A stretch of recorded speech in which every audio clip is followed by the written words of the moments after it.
नमस्कार रहस्यों के शौकीनों, स्वागत है द सोल्स कॉल में, जहां कहानियां जिंदा हो उठती हैं।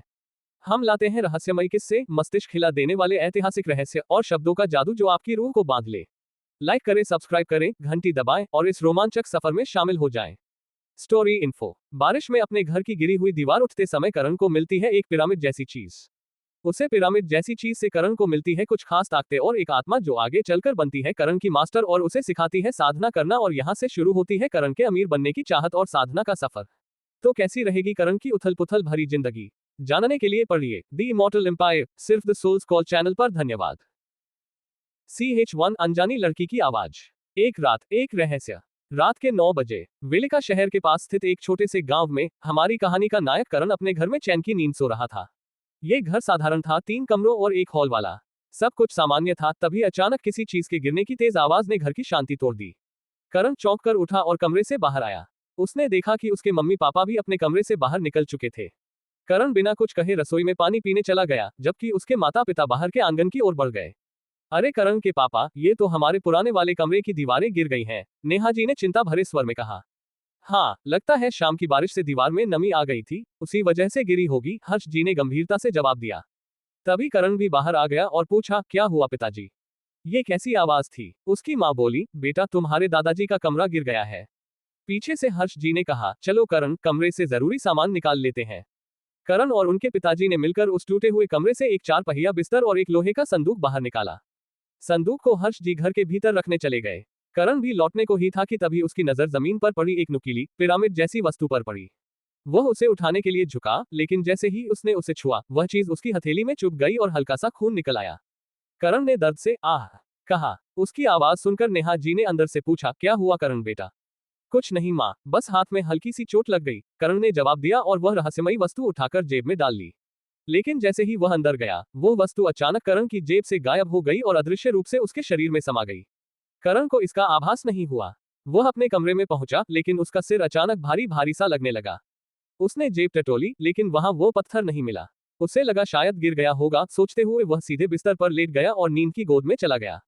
योजक चिन्ह। सुबह 4 बजे करण की नींद एक अजीब, गंदी और तेज बदबू के कारण खुली। उसने इधर उधर देखा, लेकिन जैसे ही नजर अपने शरीर पर पड़ी, वह सन रह गया। उसका पूरा शरीर किसी चिपचिपे और बदरंग तरल से सना हुआ था।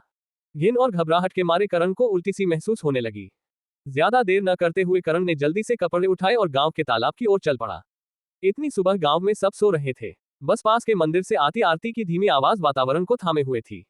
करण तालाब में उतर गया और अपने शरीर को जोर जोर से रगड़कर साफ करने लगा। अच्छे से स्नान करने के बाद वह कपड़े पहनकर लौटने लगा।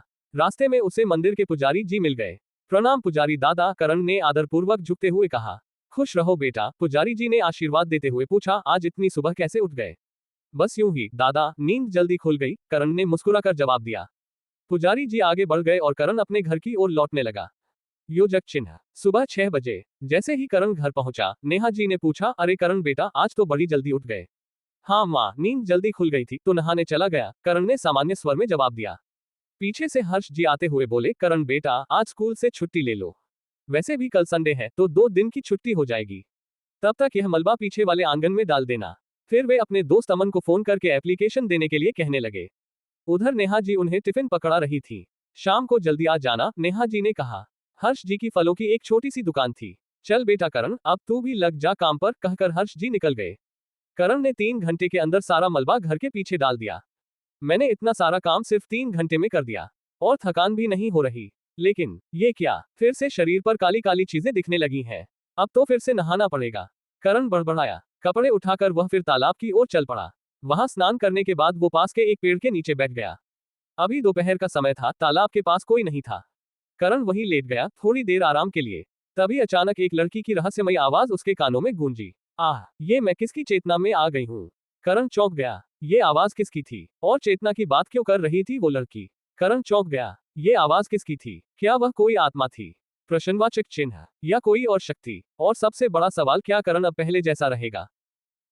CH2 द गैलेक्सी सूत्र और करण कोमा में। कौन बोल रहा है? सामने आओ, करण ने घबराहट के साथ कहा, जहां सिर्फ जंगली झाड़ियां और शांत तालाब दिखाई पड़ रहा था। इस बच्चे ने डिवाइनकर को अवशोषित कर लिया है, लड़की ने अपने में ही गुदगुदाते हुए कहा। अरे बोल कौन रहा है मेरे सामने तो आओ, करण ने फिर से बैट बढ़ाते हुए वही बात कही। बच्चे, मैं तुम्हारी सोलसी में हूँ और मैं यहाँ से बाहर अपनी इच्छा से नहीं आ सकती हूँ, उसे आवाज ने फिर से कहा। मैं कोई बच्चा नहीं हूँ, मेरा नाम करण है, समझी तुम? और तुम हो कहाँ? कहाँ से बोल रही हो? यहाँ पर छुपाने की कोई जरूरत नहीं है। एल, और यह सोलसी क्या होता है? करण ने अपने सवाल बोलते हुए उठकर तने के पास जाकर चिपक कर बैठ जाता है। डरो मत कारण, मैं कहीं छपी हुई नहीं, मैं तुम्हारे सोलो सी में हूँ। सोल ऑफ सी वह जगह होती है जहाँ पर इंसान अपनी आध्यात्मिक ऊर्जा अपने शरीर में जमा करता है, और इसका मतलब है मैं तुम्हारे शरीर के अंदर हूँ, उसे आवाज ने कहा। क्या बकवास कर रही हो तुम मेरे शरीर में घुसी ही क्यों हो? बाहर निकालो, कर ने फिर से डरते हुए कहा। बेवकूफ लड़के, मैं तुम्हारे शरीर में अपनी इच्छा से नहीं हूँ। तुमने डिवाइन को अवशोषित कर लिया है और मेरी बहन ने मंत्रों की सहायता से मुझे डिवाइन को से बांध रखा था, इसलिए मैं भी तुम्हारे सोल सी में आ गई हूँ, उसे लड़की ने हल्के गुस्से के साथ कहा। मैंने कोई डिवाइन को अवशोषित नहीं किया, करण ने तपाक से कहा। बच्चे, तुमने एक त्रिकोणीय पिरामिड जैसी चीज को अवशोषित किया है और वही त्रिकोणीय पिरामिड जैसी चीज डिवाइन कोर थी, उसे आवाज ने करण से कहा।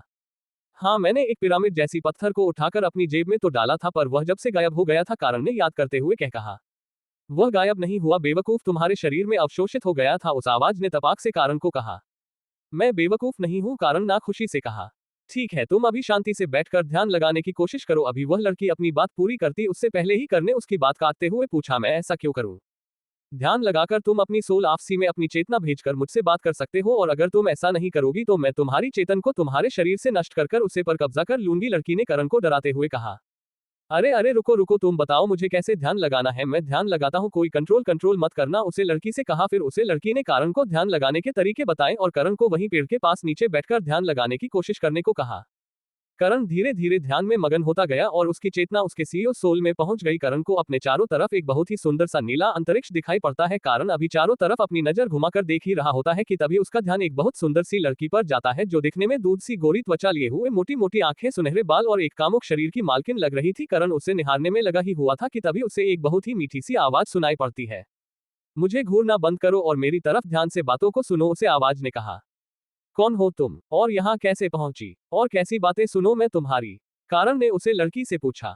मेरा नाम यामिनी है और मैं तुम्हारे शरीर में उसे डिवाइन कोर की वजह से पहुंची हूँ जिसको तुमने अवशोषित कर लिया, और अब तुम्हारे पास सिर्फ दो रास्ते हैं। पहले रास्ता तो ये कि मैं तुम्हारी चेतन को नष्ट कर तुम्हारे शरीर पर कब्जा कर लूं, और दूसरा रास्ता ये कि तुम मुझे अपना मास्टर बना और मैं तुम्हें मार्शल आर्ट की साधना तकनीकी सिखाऊंगी, जिससे तुम अपने स्तर को बढ़ाकर भविष्य में मुझे अपने सी ऑप्शन से आजाद कर सको, उसे लड़की ने कारण को देखते हुए कहा। नहीं नहीं, तुम मेरे चेतन भी इतना को नष्ट मत करो, मैं तुम्हें अपना मास्टर बना लूंगा, लेकिन मैं ऑलरेडी 12th क्लास में हूँ और मैं पढ़ाई में भी अच्छा खासा होशियार हूँ, तो तुम मुझे सिखाओगी क्या? करण ने कहा। मैं बहुत सी चीजों में निपुण हूँ, मैं तुम्हें तिलस्मी वस्तुएं बनाना जैसे कि स्पेस रिंग, स्पेस हाउस, जादुई हथियार बनाना, ऊर्जा दाल बनाना, फॉर्मेशन बनाना आदि सिखाऊंगी, उसे लड़की ने कहा। ठीक है, मैं आज से आपको अपना मास्टर बनाता हूँ, कारण ने कहा। ऐसे नहीं, अपने घुटनों पर बैठकर अपना एक हाथ अपने दूसरे कंधे पर रखकर सर झुकाकर कहो कि मैं आज से आपको अपना मास्टर चुनता हूं, उसे लड़की ने कारण को देखते हुए कहा। जैसा उसने कहा कारण ने वैसा ही किया और यामिनी को आज से अपना मास्टर बना लिया। लेकिन मास्टर, आपने तो कहा था कि आप मुझे मार्शल आर्ट की साधना तकनीक सिखाओगी, करण ने अपनी मास्टर यामिनी से पूछा। हाँ, मैं तुम्हें एक साधना तकनीक देता हूँ जो कि इमोर्टल वर्ल्ड में भी अमूल्य थी। यह कहते हुए मास्टर यामिनी अपने हाथ से एक रोशनी की किरण बनकर करण के दिमाग में भेज देती है। करण के दिमाग में धीरे धीरे जानकारी की बाढ़ आने लगती है। करण धीरे धीरे सभी जानकारी को दिमाग में अवशोषित कर द गैलेक्सी सूत्र नाम की एक तकनीक को देखा है। इस तकनीक के कारण को 4 प्रभाव दिखाई पड़ते हैं। पहला पड़ाव ब्रह्मांड ऊर्जा को अवशोषित करना, दूसरा पड़ाव हड्डियों को सख्त करना, तीसरा पड़ाव मास स्वेटर को सख्त करना और चौथा पड़ाव गैलेक्सी ऊर्जा अर्थात ब्रह्मांड ऊर्जा को डिवाइन हॉट में मिलना और सुप्रीम एनर्जी का निर्माण करना है। ये सब देख के कारण काफी उत्साहित महसूस करता है और घुटनों के बल बैठकर कहता है, धन्यवाद मास्टर, आपने मुझे सच में एक अमूल्य तोहफा दिया है, मैं हमेशा आपकी आज्ञा का पालन करूंगा। ठीक है, खड़े हो जाओ, मास्टर ने करण को देखते हुए कहा। मास्टर, इसमें लास्ट में कहा गया कि डिवाइन हॉट चाहिए, लेकिन वह तो है ही नहीं हमारे पास, क्या हमें उसे ढूंढना होगा? करण ने अपनी भावनाओं को नए नियंत्रित करते हुए कहा। नहीं, तुम्हारे पास डिवाइन हॉट है। जब तुमने डिवाइन कर को अवशोषित किया तो वह कोड तुम्हारे हाथ से मिलकर डिवाइन हॉट बन गया है, मास्टर ने करण को समझाते हुए कहा। ऐसा हुआ है, करण ने धीरे से अपने आप से कहा और इधर उधर निगाहें घूमकर देखने लगा। तभी उसका ध्यान अपने सेल्सी में घूम रहे एक रोशनी के गले पर जाता है और वह मास्टर से पूछता है, मास्टर, या रोशनी का गोला कैसा है? वह मेरी बहन की संपूर्ण यादें हैं। वह एक बहुत ही बड़ी आयुर्वेदाचार्य थी और उसके साथ साथ एक बहुत ही बेहतरीन मार्शल आर्टिस्ट फाइटर थी, यामिनी ने करण को कहा। मास्टर, उनकी यादें यहाँ क्यों घूम रही है? उन्हें क्या हुआ था? करण ने मास्टर से पूछा। वह मैं तुम्हें फिर कभी बताऊंगी, मास्टर ने करण से कहा। ठीक है मास्टर, जैसा आपको सही लगे। अच्छा मास्टर, मुझे ये तो बता सकते हैं ना कि उसे डिवाइन करे से मुझे और क्या क्या फायदा हुआ है? करण ने मास्टर से पूछ हाँ, वह डिवाइन कर बहुत ही ज्यादा महत्वपूर्ण था। उसने तुम्हारे शरीर की समस्त गंदगी को निकाल दिया है तथा तुम्हारी मानसिक क्षमता को एक गोद की मानसिक क्षमता के अनुरूप बढ़ा दिया है, जिससे तुम्हारी चीज याद रखने की क्षमता तथा किसी भी काम को सीखने की क्षमता अब खराब गुना बढ़ गई है। अब तुम किसी चीज को एक झलक देखकर भी याद रख सकते हो तथा मुश्किल से मुश्किल या काम को एक सेकंड में सीख सकते हो। साथ ही तुम अपनी चेतना को अपने आसपास के वातावरण में फैलाकर एक जगह बैठे बैठे देख सकते हो कि तुम्हारे चारों तरफ क्या क्या हो रहा है, और चेतना किसी भी बंद वास्तु के अंदर जाकर भी उसके अंदर क्या है वह तुम्हें दिखा सकती है, जिससे तुम्हें किसी भी चीज के बारे में सटीक जानकारी मिल सकती है। अभी मास्टर यह सब बात ही रही थी कि तभी उसका ध्यान करण पर जाता है, जो कि रोशनी के गोले के पास पहुंच चुका था और वह उसे बस छूने ही वाला था। तभी मास्टर चिल्लाती है कि करण उसे छूना मत, लेकिन तब तक बहुत देर हो चुकी थी। करण ने अपना हाथ आगे बढ़ाकर उसे रोशनी के गोले को छू लिया था, जिससे वह रोशनी का गोला एक किरण में बदलकर करण की चेतना के अंदर विलीन हो जाता है और करण की चेतना उसके सोल से निकलकर शरीर में समाहित हो जाती है और करण की आंखें खुल जाती है। करण को एकदम से अपने सर में बहुत तेज दर्द महसूस होता है, जिस कारण बेहोश होकर जमीन पर गिर जाता है। करण को वहीं बेहोश पड़े हुए लगभग शाम का समय हो जाता है। घर पर करण के माता पिता हर्ष जी और नीलम जी करण की चिंता कर करके परेशान हो चुके थे। वही शाम की पूजा अर्चना करने के बाद पंडित दादा मंदिर से घर की ओर जा रहे थे तो उन्हें पास में तालाब के पेड़ के नीचे एक लड़का गिरा हुआ दिखाई पड़ता है। वह पास जाकर देखते हैं तो उन्हें करण बेहोश हालत में दिखाई पड़ता है। वह करण को उठाने की बहुत सी कोशिश करते हैं, लेकिन करण को होश नहीं आता है। वह पास से जा रहे किसी गाँव वाले को करण के घर पर सूचना देने के लिए कहते हैं। करण के बेहोशी की बात सुनकर करण के माता पिता काफी घबरा जाते हैं और भागकर तालाब के पास पहुंचते हैं। बेहोश करण के पास पंडित जी को बैठे देखकर हर स्थिति क्या हुआ पंडित जी, करण को पता नहीं ये कब से मूर्छित है। मैं इसे होश में लाने की बहुत सी कोशिश कर रहा हूं, लेकिन ये होश में नहीं आ रहा है। तुम्हें इसे तुरंत अस्पताल लेकर निकलना चाहिए, पंडित जी ने हर्ष को कहा।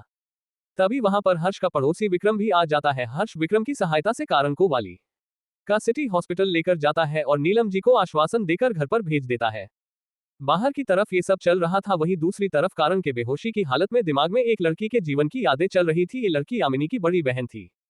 हर्ष जियो विक्रम जी करण को लेकर अस्पताल पहुंचते हैं और डॉक्टर के पास लेकर जाते हैं। डॉक्टर देखे ना मेरे बेटे को क्या हुआ, और जीवन घबराते हुए कहा आप शांति रखें, मुझे चेक करने दीजिए। डॉक्टर ने दोनों को देखते हुए कहा। विक्रम जी हर्ष जी को शांत करते हैं और संभालते हैं। 4 घंटे बाद डॉक्टर के केबिन में हर्ष जी और विक्रम जी डॉक्टर के सामने बैठे होते हैं और डॉक्टर अपने हाथ में करण की सारी रिपोर्ट चेक करते हुए सामने बैठे दोनों लोगों से कहता है देखिए आपके बेटे को किसी प्रकार की भी न तो बाहरी चोट लगी है और न ही इंटरनल इंजरी हुई है और न ही वह कोमा में है, क्योंकि उसका ब्रेन अभी भी एक्टिव है। इसलिए हम कह सकते हैं कि वह एक लंबी बेहोशी में जा चुका है। तो डॉक्टर साहब कब तक पहुंच जाएगा मेरे बेटे को, हर्ष जी ने पूछा। देखिए होश के बारे में हम कुछ कह नहीं सकते, ये भी एक तरीके का कॉम ही है। इसमें एक दिन भी लग सकता है या फिर कभी होश भी ना आए, ऐसा भी हो सकता है, डॉक्टर ने समझते हुए कहा। तो अब हमें क्या करना चाहिए डॉक्टर साहब, विक्रम जी ने पूछा।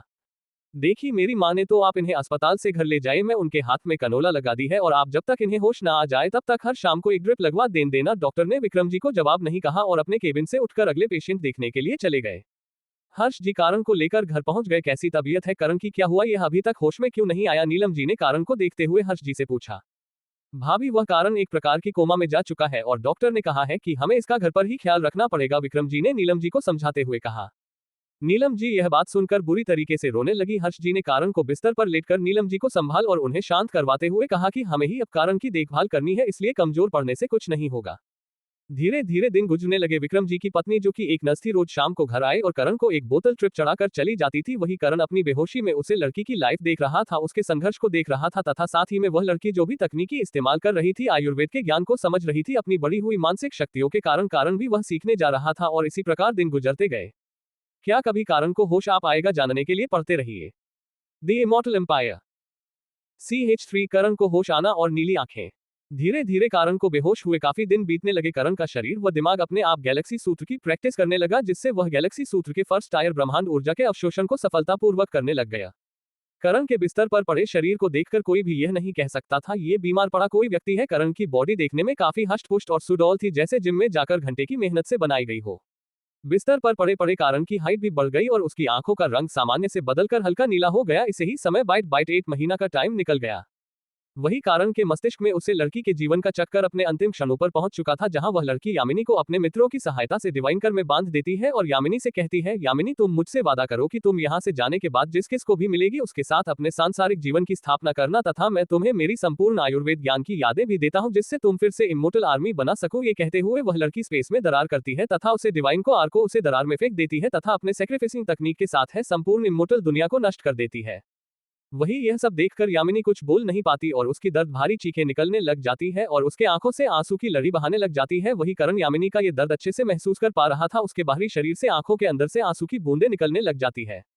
शाम के समय लाली जी जो उसे ड्रिप चढ़ाने आई थी वह करण को रोते हुए देखकर सभी घर वालों को बुलाती है और करण को होश में लाने की कोशिश करती है, लेकिन करण को होश नहीं आ रहा था। बस लगातार उसकी आंखों से आंसू निकलते हुए जा रहे थे।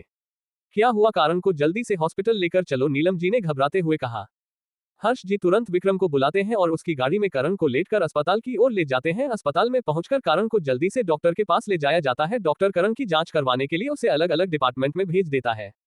करण की जांच चली रही होती है कि तभी करण को धीरे धीरे होश आ जाता है। वह अपने आसपास की जगह को देखकर समझने की कोशिश करता है कि वह कहाँ है। उसे धीरे से समझ में आता है कि वह अभी हॉस्पिटल में है। करण अभी कुछ पूछ पाता या का पता तभी मैं भागकर डॉक्टर को बुला लाती है कि करण को होश आ गया है। डॉक्टर नर्स को यह न्यूज सभी घर वालों को देने के लिए कहता है तथा करण की बाकी की जांचों को पूरा करवाता है। क्या तुम्हें किसी प्रकार की शरीर में कमजोरी महसूस हो रही है? डॉक्टर ने करण से पूछा। नहीं, मुझे तो काफी एनर्जेटिक महसूस हो रहा है, करण ने डॉक्टर को जवाब दिया। वही बाहर जाकर जब नर्स से सभी को बताती है कि अंदर करण को होश आ गया तो चारों तरफ खुशी की लहर दौड़ पड़ती है। नीलम जी की आंखों से खुशी के आंसू निकलने लग जाते हैं। वही विक्रम और हर्ष भी एक दूसरे को गले लगा लेते हैं। थोड़ी देर में बोर्ड के अंदर से कर्ट चलते हुए बाहर आता दिखाई देता है। वही करण को अपने सामने आते हुए देखकर नीलम जी तोड़कर उसे गले लगा लेती है। रोते हुए पूछता है कि बेटा कैसे हो तुम? क्या तुम्हें कहीं दर्द हो रहा है? नहीं माँ, मैं बिल्कुल ठीक हूँ, करण ने हल्का सा मुस्कुराते हुए कहा। तभी अचानक से उन्हें एक आवाज सुनाई देती है। करण, ये तुम्हारी आंखों को क्या हुआ? यह नीली कैसे हो गई? यह आवाज विक्रम की पत्नी लाली जी की थी। करण कुछ जवाब देता उससे पहले ही डॉक्टर उन सभी को अपने केबिन में बुला लेता है। सभी लोग डॉक्टर के केबिन में जाकर उनके सामने बैठ जाते हैं तथा विक्रम और हर्ष जीवन के पीछे खड़े हो जाते हैं। डॉक्टर रिपोर्ट पढ़ते हुए उनसे कहता है कि करण की रिपोर्ट से एकदम नॉर्मल आई है। करण की बॉडी पूरी तरह से फिट एंड फाइन है। दो आगे कुछ बोलता उससे पहले ही विक्रम जी पूछते हैं कि डॉक्टर करण की आंखों को क्या हुआ है? वह नीली कैसे हो गई है? ये सुनकर हंस जी और नीलम जी भी डॉक्टर की ओर देखते हैं जैसे वह भी इसका जवाब सुनना चाहते हूँ। डॉक्टर कहता है, हाँ मैं वही तो बता रहा था कि यह सब बस हार्मोन चेंज की वजह से हुआ है। आप जैसा कि देख सकते हैं कि करण की हाइट भी बढ़ गई है और उसका शरीर भी काफी हट्टा कट्टा हो गया है। आपने बहुत अच्छा ध्यान रखा है करण का। बाकी करण को किसी प्रकार की कोई भी शरीर में इंजरी नहीं है, वही एकदम फिट एंड फाइन है। ये कहते हुए डॉक्टर उन्हें अब घर जाने के लिए कहता है। घर पहुंचते ही नीलम जी कहती है, आप सभी बैठो, र बातें करो, मैं सबके लिए डिनर तथा मेरे बेटे के लिए उसकी पसंदीदा खीर पूरी बनाकर लाती हूँ। ये कहते हुए नीलम जी रसोई में चली जाती है। करण और उसके पिता हर्ष जी, विक्रम जी तथा लाली जी सभी वही हाल में बैठ जाते हैं। तभी करण अपने पिता की ओर देखते हुए उनसे पूछता है कि पिताजी मुझे बेहोश हुए कितना समय हो गया? लगभग 8 महीने हो गए, विक्रम जी ने हर्ष जी से पहले ही जवाब दे दिया। मुझे उन यादों को आत्मसात करने के लिए 8 महीने का समय लग गया। चलो कोई नहीं, यह 8 महीना का समय उन 20 कीमती विधाओं तथा ज्ञान को सीखने के लिए पर्याप्त है। मुझे इन 8 महीना के जाने का कोई गम नहीं, करण ने अपने आप में कहा। क्या हुआ करण, क्या सोचने लगे हो? हर्ष जी ने पूछा। कुछ नहीं पापा, वह मैं मेरे स्कूल के बारे में सोच रहा था। अभी 2 महीना बाद फाइनल एग्जाम स्टार्ट होने वाले हैं और मुझे बहुत अच्छा रिजल्ट लाना होगा ताकि मैं सिटी की कॉलेज में एडमिशन ले सकूं, करण ने बहाना बनाते हुए कहा। तुम्हें ज्यादा चिंता करने की जरूरत नहीं है। अगर तुम्हारा सिलेक्शन में सिटी के कॉलेज में नहीं भी हुआ तब भी कोई बात नहीं, तुम अगले साल फिर से ट्राई कर लेना बेटा, लेकिन तुम अभी अभी ठीक हुए हो, ज्यादा दबाव मत दो अपने दिमाग पर, हर्ष जी ने प्यार से समझाते हुए कहा। जी पापा, हमें समझता हूँ, करण ने हर्ष जी की ओर देखते हुए कहा। लाली जी उठकर रसोई में चली जाती है तथा सारा खान डाइनिंग टेबल पर लगा लेते हैं और सभी लोगों को नीलम जी की आवाज आती है कि उठकर खाना खाने के लिए आ जाओ। सभी खान की टेबल पर बैठ जाते हैं और नीलम जी अपने हाथों से खीर पूरी करण को खिलाती हैं। धीरे धीरे सभी का खाना पूरा हो जाता है और नीलम जी वह लाली की रसोई में बर्तन रखने चले जाते हैं। तभी करण के पिता हर्ष जी अपनी जेब से 15,000 रुपए निकालकर करण को देते हैं और कहते हैं, बेटा मैं देख सकता हूँ कि तुम्हारे कपड़े अब तुम्हें सही से नहीं आ रहे, मैं तुम्हें काफी टाइट और छोटे हो रहे हैं, इसलिए कल तुम जाकर नए कपड़े ले आना और परसों तुम अपनी स्कूल में जाकर पता करना कि तुम्हारी एग्जाम का इस बार क्या हो रहा है, वह तुम्हें एग्जाम देने देंगे या फिर से तुम्हें 12th क्लास दोबारा करनी होगी। करण अपने छोटे कपड़ों को देखते हुए थोड़ा सा शर्मिंदा महसूस करता है और अपना कर खुद जाते हुए 15,000 रुपए ले लेता है और कहता है, ठीक है पापा, मैं कल मेरे लिए कपड़े खरीद कर ले आऊंगा। अभी वह सभी बैठे बातें कर ही रहे होते हैं कि तभी लाली जी आ जाती है और विक्रम जी को देखते हुए कहती है, चलिए अब हम भी घर चलते हैं। ठीक है भाई साहब और बहन जी, हम कल मिलते हैं। ये कहते हुए लाली जी और विक्रम जी अपने घर की ओर चली जाती है। तो आखिरकार करण को होश आ ही चुका है और अब होश में आने के बाद क्या क्या बदलाव होंगे करण की जिंदगी में, जानने के लिए पढ़ते रहिए the immortal empire. CH4 Avani का एक्सीडेंट। अपने कमरे में सोने के लिए चले जाते हैं। करण भी अपने कमरे में सोने के लिए चला जाता है और वह बेड पर बैठकर महसूस करता है कि उसका शरीर अपने आप गले से गैलेक्सी ऊर्जा को अवशोषित कर रहा है, इसलिए उसे ज्यादातर ध्यान लगाने की जरूरत महसूस नहीं होती। करण बैठे बैठे अपने सीईओ सोल में झांक कर देखता है कि यामिनी का शरीर एक ऊर्जा के गले में धीरे धीरे बंद हो रहा है। करण उसे पर ज्यादा ध्यान नहीं देते हुए अपनी आंखें बंद कर सोने की कोशिश करता है और धीरे धीरे करण की आंखें लग जाती है। अगली सुबह करण की आंखें नीलम जी की आवाज से खुलता है, करण बेटा उठ जाओ, लंच का टाइम हो रहा है। मैं दोपहर तक सो रहा हूँ, करनी है बुदबुदाते हुए उठकर बैठ जाता है तथा अपने कपड़े लेकर बाथरूम में नहाने के लिए चल देता है। करण नहा धोकर बाहर हाल में आता है तो नीलम जी कहती है, बेटा तुम बैठो, मैं तुम्हारे लिए लंच लगा देता हूँ। ये कहते हुए नीलम जी रसोई से खाना लेकर डाइनिंग टेबल पर लगने लग जाती है। मम्मी आपने सुबह मुझे उठाया क्यों नहीं और पापा दुकान पर चले गए क्या? करण ने डाइनिंग टेबल पर बैठते हुए अपनी माँ से प्रश्न किया। बेटा तुम अभी अभी होश में आओ, इसलिए मैंने तुम्हारी नींद को पूरी होने देना जरूरी समझा और तुम्हें बिना कारण परेशान करना सही नहीं समझा। कहते हुए नीलम जी करण का खाना प्लेट में निकाल देती हैं तथा करण के आगे रख देती हैं। ठीक है बेटा, तुम अपना खाना खाकर अपने लिए कुछ कपड़े लेने चले जाना और मैं अभी अपने घर के काम को निपटने में लग जाती हूँ ताकि मैं तुम्हारे लिए शाम को अच्छा सा खाना तैयार कर सकूं। कहते हुए नीलम जी बाहर घर के काम में लग जाती है। ठीक है मम्मी, मैं खाना खाकर चला जाऊंगा। कहते हुए कारण अपना खाना खाने लग जाता है। कारण अपना खाना पूरा करके कमरे में जाकर पैसे लेता है और घर के बाहर से ऑटो पकड़कर मार्केट की तरफ चल पड़ता है। करण ऑटो में बैठा हुआ चारों तरफ अपने इलाके को देखते हुए जा रहा था और अपने मन ही मन बुदबुदाता है, 8 महीना में ज्यादा कुछ नहीं बदला है। कुछ ही देर में कारण वालिका सिटी के एक लोकल मार्केट में पहुंच जाता है जहां पर अच्छी और सस्ती चीज मिलती है। करण ऑटो वाले के पैसे देकर नीचे उतर जाता है तथा सामने की एक दुकान में अपने लिए कपड़े पसंद करने के लिए चला जाता है। कारण वहां से अपने लिए कुछ जीन्स शर्ट और जैकेट लेता है तथा घर पर पहनने के लिए कुछ कंफर्टेबल कपड़े लेता है और एक जोड़ी कपड़े लेकर उसे दुकान के चेंजिंग रूम में जाकर अपने कपड़े बदल लेता है क्योंकि कारण ने जो कपड़े अभी पहन रखे थे वह काफी ज्यादा छोटे लग रहे थे और टाइट भी। कारण दुकान वाले को पैसे देकर और अपना सामान लेकर बाहर मार्केट में निकल जाता है। कारण इधर उधर घूमते हुए एक आइसक्रीम की दुकान के पास पहुंचता है। भैया एक आइसक्रीम देना? कारण ने कहा। जी भैया, कौन सी दो? आइसक्रीम वाले ने पूछा। कोई सी भी एक बढ़िया सी आइसक्रीम दे दो यार, अपनी मर्जी से, कारण ने आइसक्रीम वाले से कहा। आइसक्रीम वाले ने एक कैप्यूचिनो निकालकर कारण को दे दी। कारण ने उसे 200 रुपए दिए। करण वही राखी स्टॉल पर बैठकर आइसक्रीम खा रहा था कि तभी वहीं से बाइक पर नीलम जी और विक्रम जी जा रहे थे। उनका ध्यान भी कारण पैर पर जाता है और वह कारण के पास अपनी बाइक रोक लेते हैं। अरे करण बेटा, तुमने कपड़े खरीद लिए? विक्रम जी ने पूछा। हाँ जी अंकल, मैं कुछ कपड़े खरीद लिए हैं, कारण ने कहा। अच्छा, शॉपिंग हो गई है तो अभी घर चल रहे हो क्या? चलो हमारे साथ ही चल पड़ो, लाली जी ने कहा। नहीं आंटी, मैं अभी घर नहीं जा रहा, मैं बस यही थोड़ा बहुत मार्केट में घूमने वाला हूँ और कुछ देर बाद घर आ जाऊंगा, करने कहा। ठीक है लव, अपना सामान हमें दे दो, हम घर ही जा रहे हैं, घर पहुंचा देंगे, तुम आराम से घूमकर आ जाना, विक्रम जी ने कहा। करण अपना सामान उन्हें देखकर चल पड़ता है। वे लोग विकिरण का सामान लेकर घर की ओर निकल जाते हैं। करण घूम ही रहा था कि तभी उसका ध्यान एक बड़े से एडवर्टाइजमेंट बैनर पर जाता है जहां पर एक के कंपटीशन के बारे में लिखा था जिसका प्राइस फुल 11 लाख रुपए था और एंट्री फीस 2000 रुपए थी। यह ऑनलाइन खेलने जाने वाला एक टूर्नामेंट था। कारण उसकी सभी डिटेल्स को एक साथ याद कर लेता है और 1-2 घंटे मार्केट में घूमने के बाद पैदल ही अपने घर की ओर चल पड़ता है। करण का इलाका वालिका सिटी से ज्यादा दूर नहीं था, यह मैच कुछ एक किलोमीटर दूर था। कारण सड़क के किनारे पैदल चल ही रहा होता है कि तभी उसे आभास होता है कि एक ट्रक अनियंत्रित गति से हाईवे पर दौड़ रहा है। करण तुरंत साइड हट जाता है तथा उसके कुछ क्षणों बाद ही बैठक दाएं बाएं झूलता हुआ आगे निकल जाता है। तभी कारण का ध्यान हाईवे पर आगे 5 किलोमीटर दूर जाता है जहां पर उसे ट्रक ने एक स्कूटी पर बैठी 2 महिलाओं को ठोक दिया था तथा वाहन ने रखकर आगे भाग गया था। करण देखा है वह लड़की उसे वृद्ध महिला को अपनी गोद में उठाकर मदद के लिए चिल्ला रही है। कारण तेजी से उसे और तोड़ता है और मात्र 2 या 3 क्षणों में ही उन लड़कियों के पास पहुंच जाता है। करण को वहां पास में देखकर वह लड़की चिल्लाती है, प्लीज हमारी हेल्प कर दीजिए और एम्बुलेंस को बुला दीजिए।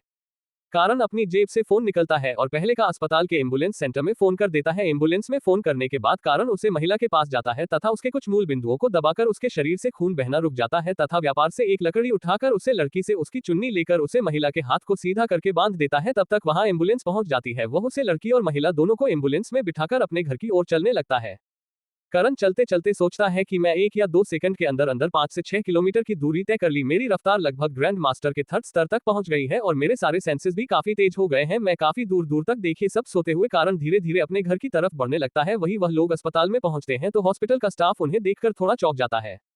उसे महिला को जल्दी से स्ट्रेचर पर लेटकर ऑपरेशन थिएटर की ओर ले जाया जाता है तथा उसे लड़की को एक नर्स अपने साथ ले जाती है। उसे लड़की के सर पर थोड़ी सी चोट लगी थी जिससे उसका चेहरा खून से सन गया था। वह लड़की अपना चेहरा साफ कराकर सर पर पट्टी कराकर ऑपरेशन थिएटर के बाहर बैठ जाती है।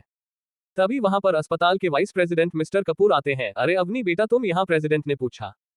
हाँ कपूर अंकल, वह मेरा और मम्मी का एक्सीडेंट हो गया है, मम्मी अभी ऑपरेशन थिएटर में, उनके हाथ में चोट लगी है, अवनी ने कहा। ठीक है, तुम अपनी पट्टी करवाओ, मैं तब तक अंदर जाकर आता हूँ। ये कहते हुए वाइस प्रेसिडेंट अंदर ऑपरेशन थिएटर में चले जाते हैं।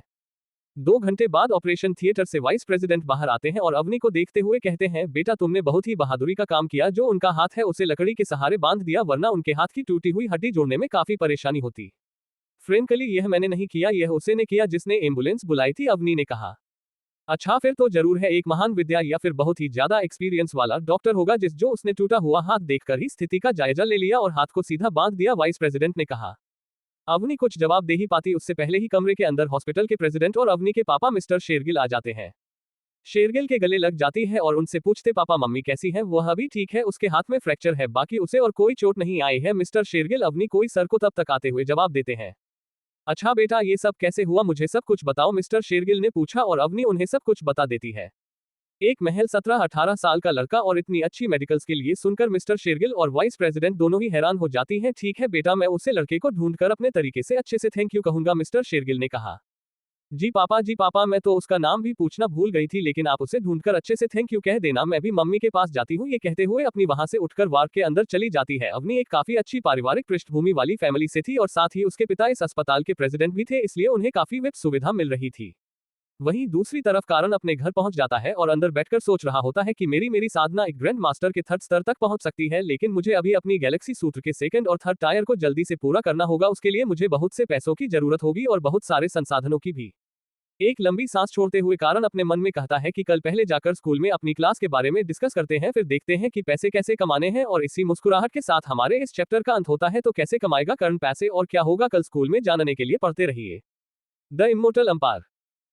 CH5 स्कूल में चैलेंज। शाम का समय, सभी लोग डाइनिंग टेबल पर बैठकर अपना डिनर पूरा करते हैं तथा अपने अपने कमरे में सोने के लिए चले जाते हैं। अगली सुबह है, करण की नींद अपनी मां नेहा जी की आवाज से खुलता है। करण बेटा फ्रेश हो जाओ और जल्दी से नीचे आ जाओ, रेडी होकर नीलम जी ने नीचे से ही चिल्लाते हुए कहा। करण उठकर फ्रेश एंड रेडी होकर अपना बैग उठाकर नीचे डाइनिंग एरिया में पहुंच जाता है। अपना बैग दूसरी टेबल पर रखकर कारण भी ब्रेकफास्ट करने के लिए बैठ जाता है। नीलम जी हर्ष हिंदी में कारण दोनों को नष्ट करवाती है। हर्ष जी नाश्ता करते हुए ही कारण से पूछते हैं, बेटा आज तुम्हें स्कूल जाना है, तुम कहो तो मैं तुम्हारे साथ चलूं? हर्ष जी ने पूछा।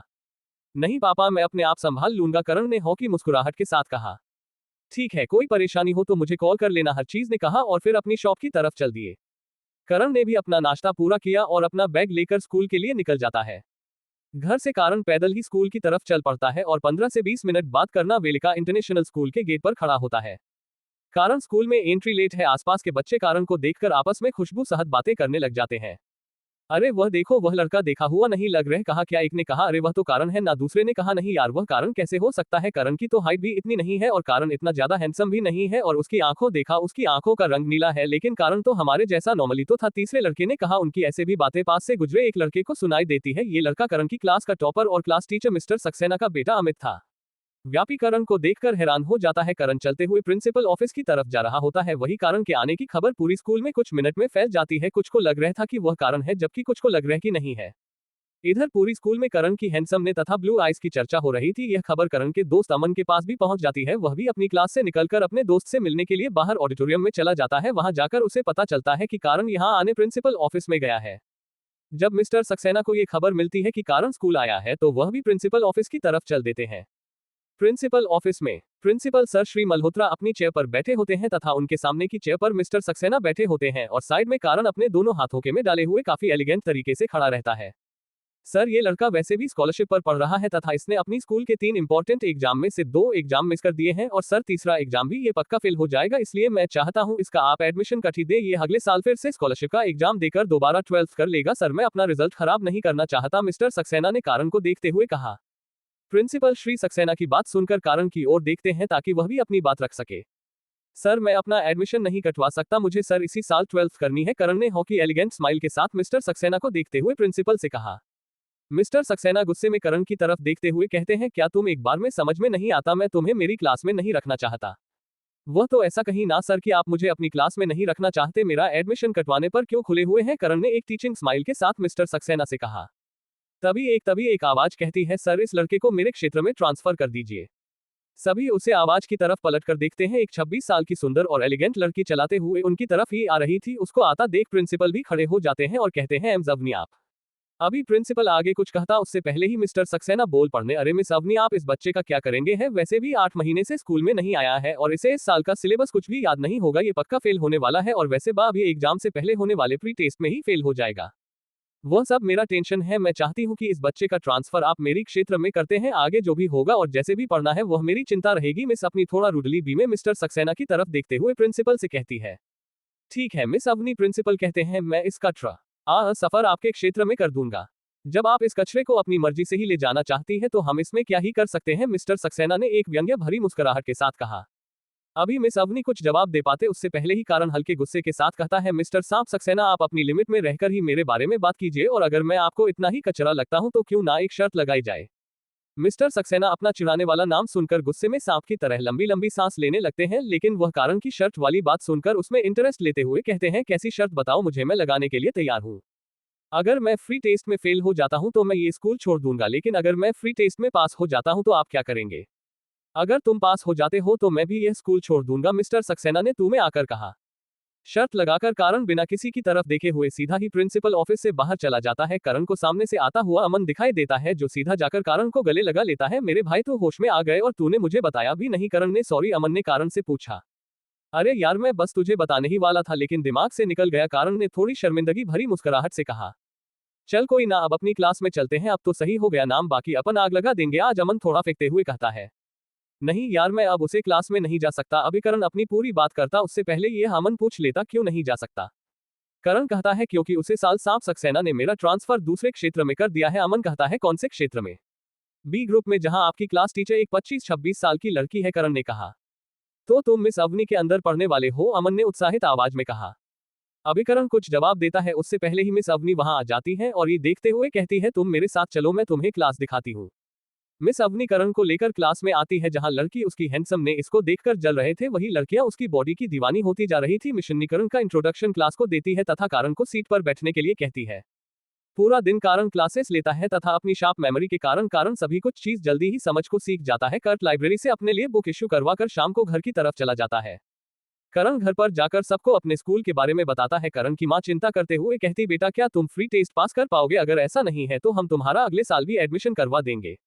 नहीं, मैं ऐसी कोई बात नहीं है, मैं आराम से टेस्ट क्लियर कर लूंगा, आप चिंता मत कीजिए, अब आपका बेटा बड़ा हो गया। ये कहते हुए कारण अपने कमरे में चला जाता है। तभी उसके फोन पर एक अननोन नंबर से मैसेज आता है, जिसमें लिखा होता है, this is your class teacher miss Avni, और अभी 2 दिन के लिए स्कूल की छुट्टी रहेगी, उसके बाद तुम्हारे प्री बोर्ड स्टार्ट हो जाएंगे, इसलिए इन 2 दिनों में अच्छे से तैयारी करना तथा कुछ भी अगर समझ में ना आए तो मुझे कॉल कर लेना। ये टीचर मुझ पर इतनी मेहरबान क्यों हो रही है? करण मन ही मन में सोचता है तथा फिर इग्नोर करके सभी बुक को पढ़ने लग जाता है। फोटोग्राफी मेमोरी के कारण करण 5 घंटे के अंदर अंदर ही सभी बुक को अच्छे से याद कर लेता है। तब तक रात हो जाती है और कारण अपने माता पिता के साथ अपना डिनर करके सोने के लिए चला जाता है। उठकर कारण घर पर अपनी छुट्टी के बारे में बताता है तथा अपने रूम में बैठकर अपनी बुक रिवीजन करने लगता है। तभी उसे मार्केट में देखे हुए चेस टूर्नामेंट के बारे में याद आता है। कारण अपना फोन निकालकर उसे टूर्नामेंट के लिए रजिस्ट्रेशन कर देता है। वह एक प्राइवेट कंपनी द्वारा अपने प्लेयर्स को प्रमोट करने के लिए करवाए जाने वाला शतरंज टूर्नामेंट था। करण ने यामिनी की बहन की यादों से बहुत सी खेलों में भी महारत हासिल की थी, इसलिए कारण को स्टेज टूर्नामेंट के हारने का कोई डर नहीं था तथा इसका प्राइस पूल भी काफी आकर्षक था। ये टूर्नामेंट कल वालिका सिटी के चेज एसोसिएशन के बिल्डिंग में होने वाला था।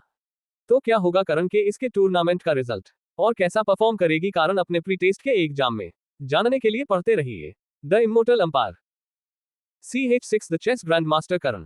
नेक्स्ट डे करण रेडी होकर वालिका सिटी के संगठन में पहुंच जाता है।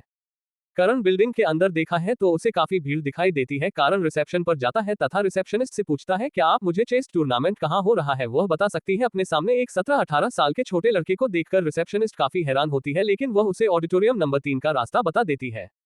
कारण अपने फोन में अपनी सीट नंबर देखा तथा ऑडिटोरियम में जाकर सीट नंबर 17 पर बैठ जाता है। कारण अपनी नजर चारों तरफ घूमकर देखता है तो उसे पूरे हॉल में 50 सिम दिखाई देती है, इसका मतलब 50 पार्टिसिपेट ने भाग लिया है।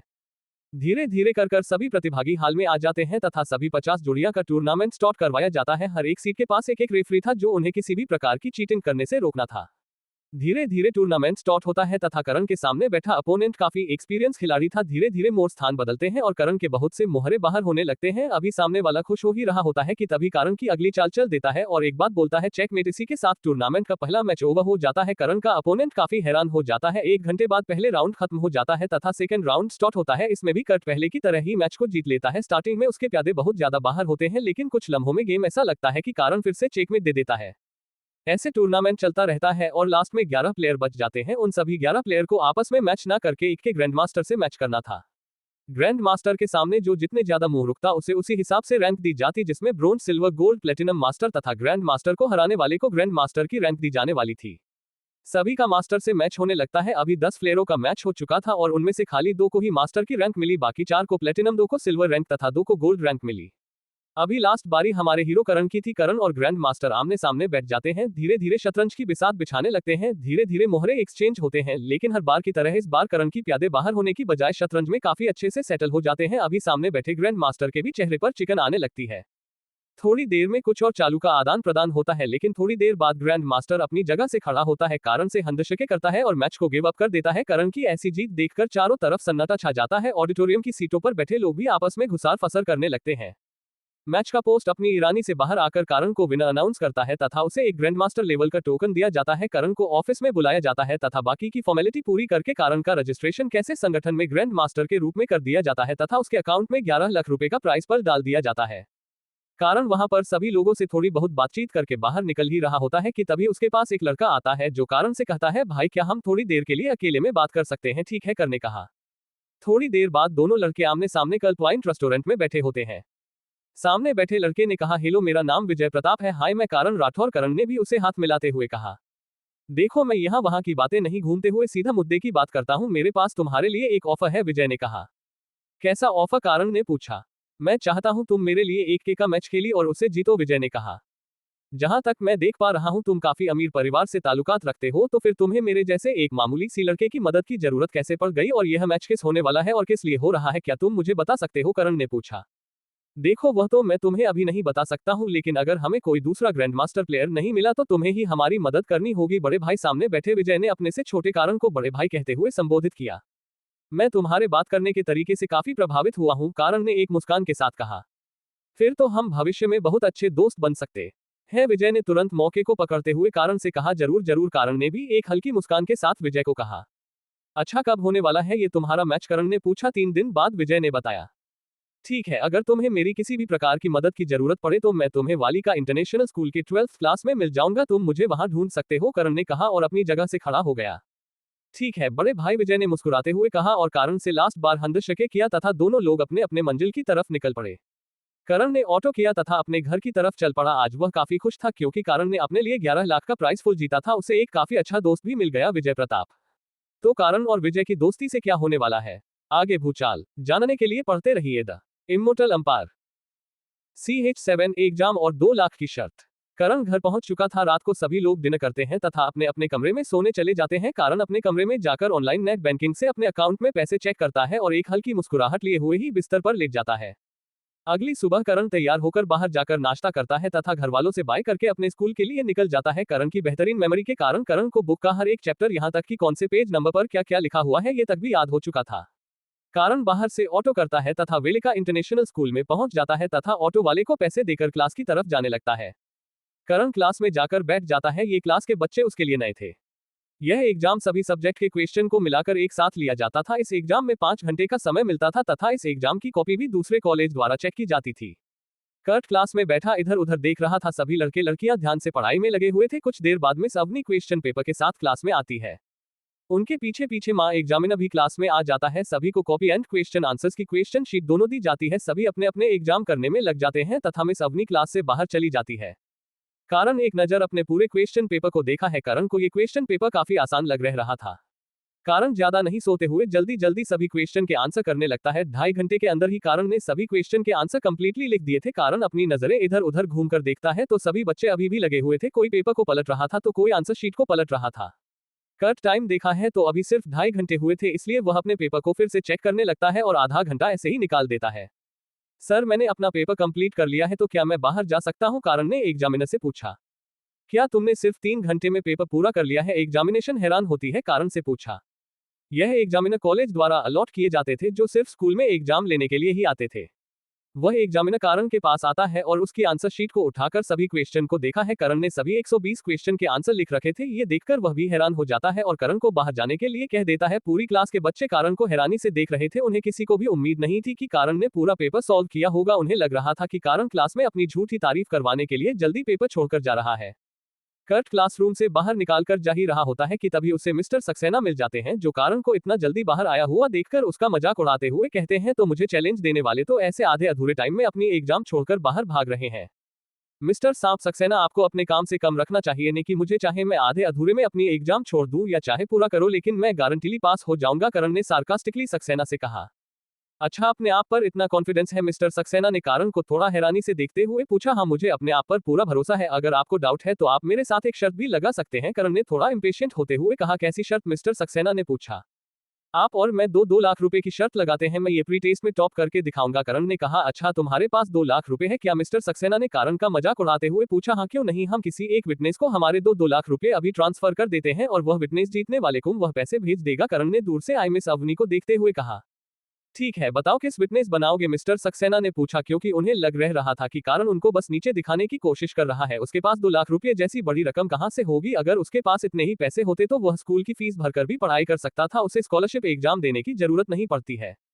ठीक है, तो मैं विटनेस को बुलाता हूँ, ये कहते हुए कारण मिस अवनी को आवाज देकर अपनी तरफ बुला लेता है। Hello teacher miss Avni. Hello Karan, तुम या मिस्टर सक्सेना के पास क्या कर रहे हो? मिस अवनी ने पूछा।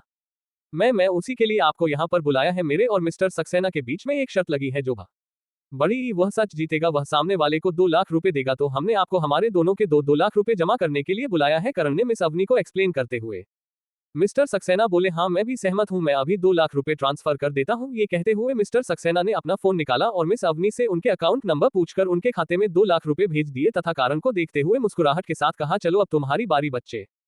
कारण भी अपनी जेब से अपना फोन निकलता है। उसका पुराना सब फोन देखकर मिस्टर सक्सेना के चेहरे की मुस्कुराहट और भी बड़ी हो जाती है, लेकिन वह कुछ बोलते नहीं। कारण मिस अवनी से उनका अकाउंट नंबर फिर से पूछकर एक ट्रांजैक्शन कर देता है। सब मिस्टर सक्सेना तथा मिस अवनी दोनों की नजर कारण के मोबाइल स्क्रीन पर जाती है, जिस पर प्रोसेसिंग लिखा हुआ आ रहा था। मिस्टर सक्सेना को जहां लग रहा था कि यह पेमेंट फेल हो जाएगा, वही मिस अवनी थोड़ा सा कारण के लिए परेशान थी, लेकिन तभी उन दोनों की आंखें हारने से बड़ी हो जाती है जब वहां पर लिखा हुआ आता है पेमेंट सक्सेसफुल। करण मिश्रानी से कहता है, मैडम चेक कर लीजिए, आपके अकाउंट में पैसे पहुंच गए हैं। मिशन ने अपना फोन निकालकर चेक करती है तो उसे दोनों से 2-2 लाख रुपए आने का नोटिफिकेशन दिखाई देता है। हाँ, आप दोनों के पैसे पहुंच गए। मिस अवनी हैरानी से बस इतना ही बोल पाती है। करण मिस्टर सक्सेना को देखते हुए कहता है, तो ठीक है मिस्टर साहब सक्सेना, हम कल मिलते हैं रिजल्ट के साथ। यह कहते हुए कारण बाहर जाने लगता है, तभी उसके पीछे पीछे में सब नहीं चल पड़ती है तथा थोड़ी दूर जाकर कारण से कहती है, कारण मेरे साथ मेरे ऑफिस में चलो। कारण उनके पीछे पीछे उनके केबिन में चला जाता है, जहां केबिन में पहुंचते ही मिस अवनी डोर लॉक करके कारण से कहती है कि तुम्हारा दिमाग खराब हो गया, जो तुमने 2 लाख रुपए की शर्त लगाई है और तुम्हें पक्का यकीन है कि तुम अपनी क्लास में टॉप कर पाओगे। मिस अवनी को गुस्से में देखकर कारण हॉकी मुस्कुराहट के साथ कहता है, आप चिंता मत कीजिए मैडम, मैं पक्का ही टॉप करूंगा, चाहे तो आप भी मुझसे शर्त लगा सकती है। नहीं, मुझे कोई शर्त नहीं लगानी, बस मैं चाहती हूँ कि तुम पक्का टॉप करो। अगर तुम टॉप करते हो तो मैं तुम्हें कोई गिफ्ट दूंगी, वह भी बहुत अच्छा, या फिर तुम अपनी पसंद से भी कुछ ले सकते हो, मैं बिल्कुल भी मन नहीं करूंगी। मिस अवनी रहती है। ठीक है मैडम, मैं ये गिफ्ट आपसे पक्का लूंगा, कारण एक शरारती मुस्कुराहट के साथ यह कहता है तथा यहाँ से निकलकर अपने घर की तरफ चल पड़ता है।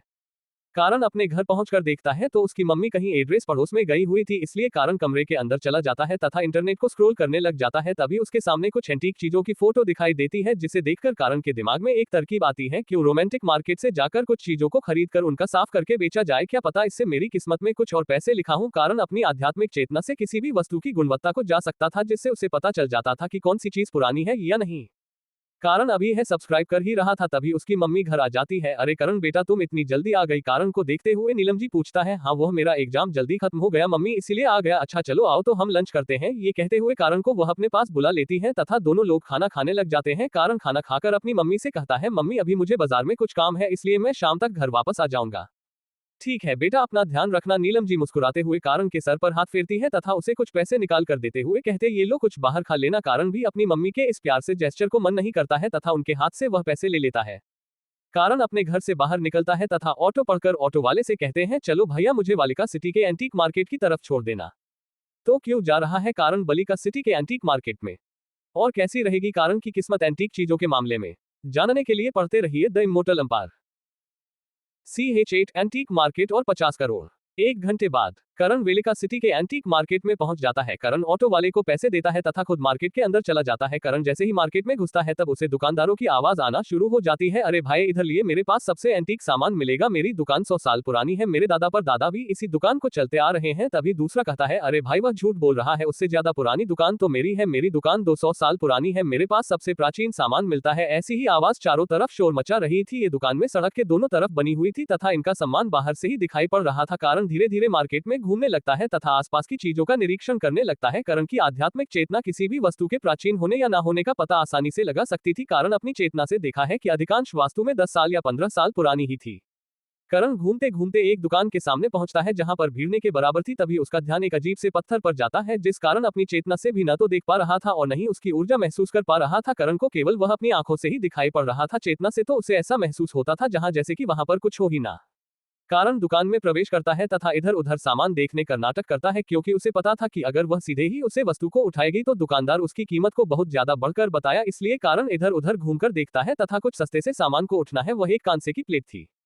कारण उसे प्लेट को उठाकर दुकानदार से पूछता है, भाई इसकी क्या कीमत है। वह दुकानदार कारण से कहता है, अरे छोटे भाई, तुमने बहुत ही बेहतरीन चीज उठाई है। ये चीज आज से 400 साल पुरानी है। इस चीज का उपयोग तो क्या ये तो मुझे नहीं पता, लेकिन ये काफी दुर्लभ है। अगर तुम इसे लेना चाहते हो तो मैं तुम्हें इसकी कीमत कम करके सिर्फ 5000 रुपए में दे दूंगा। छोटे भाई, दुकानदार अपनी मीठी मीठी बातों में कारण को फंसाने की कोशिश करते हुए सब बताता है।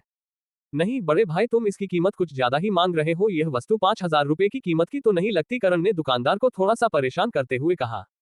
अरे नहीं छोटे भाई, तुम ऐसा नहीं कह सकते। यह वस्तु हकीकत में 400 साल पुरानी है। तभी कारण ऐसे ही घूमते हुए एक पत्थर उठाता है, जैसे कि उसने वह पत्थर मजाक में उठाया हो, और दुकानदार को देखते हुए कहता है, बड़े भाई मुझे ये दोनों वस्तुएं खरीदनी है, तो अब बताओ तुम उनकी क्या कीमत लगाओगे। दुकानदार उसे पत्थर को देखा है, तभी उसे याद आता है ये पत्थर तो एकदम बेकार है, उसे कोई भी नहीं खरीदना है। तो वह दुकानदार कारण से कहता है, भाई ये पत्थर भी काफी अनमोल है, लेकिन तुम मेरे छोटे भाई के जैसे हो, इसलिए इन दोनों वस्तुओं की कीमत सिर्फ 8000 रुपए है। नहीं, मैं तुम इन दोनों चीजों की खाली 6000 रुपए दूंगा। कारण उसे दुकानदार से कहता है, ठीक है छोटे भाई, तुम इतनी जिद कर रहे हो तो मैं अपना घटा खाकर भी यह चीज तुम्हें दे रहा हूँ। ये कहते हुए दुकानदार इन दोनों चीजों का बिल बनाकर कारण को दे देता है तथा कारण ऑनलाइन उसे पेमेंट कर देता है। कारण अपना सामान लेकर दुकान से बाहर आ जाता है तथा मार्केट में घूमने लगता है। वही वह दुकानदार सोचता है कि मैं इस लड़के को अच्छा चुना लगाया है। ये दोनों चीज काफी बेकार थी, दोनों का तो मार्केट में कोई 2000 रुपए भी नहीं दे, लेकिन यह मूर्ख लड़का मुझे 6000 रुपए दे गया। अभी करण आगे जा ही रहा होता है कि तभी उसका ध्यान एक पास की दुकान पर जाता है, जहां पर एक बुजुर्ग दंपत्ति दुकानदार को एक सामान बेचने की कोशिश कर रहे थे। वह दुकानदार बुजुर्ग दंपत्ति से कहता है, मैं तुम्हें इस चीज के ज्यादा से ज्यादा सिर्फ 5000 रुपए ही दे सकता हूं। नहीं ऐसा मत कीजिए, कम से कम इस चीज के 50,000 रुपए तो दीजिए, हमें पैसों की सख्त जरूरत है। ऐसा कहते हुए भैया बुजुर्ग दंपत्ति एक 4 कूट के पत्थर जैसे चीज को उसे दुकानदार के सामने शब्द आता है। तभी कारण वहां पर पहुंच जाता है तथा इस पत्थर जैसी चीज को देखा है, जिस पर एक नीले रंग की आंख का निशान बना हुआ है तथा उसे पत्थर के दूसरी तरफ एक ब्रह्मांड की संरचना से बनी दिखाई देती है। कारण उसे बुजुर्ग दंपति के पास जाता है तथा उनसे कहता है, अंकल आंटी, क्या आपको पैसों के सच में इतनी जरूरत है। हाँ बेटा, हमें सच में पैसों की बहुत जरूरत है, वरना हम इस चीज को नहीं भेजते। ये चीज वीडियो से चली आ रही है, नहीं तो ये आग में जलती है, न इसे काटा जा सकता है, नहीं इसे तोड़ा जा सकता है, इस पर किसी चीज का निशान तक नहीं बनता, जरूरी है कोई विशेष धातु है। वह दंपति कारण को बताते हैं।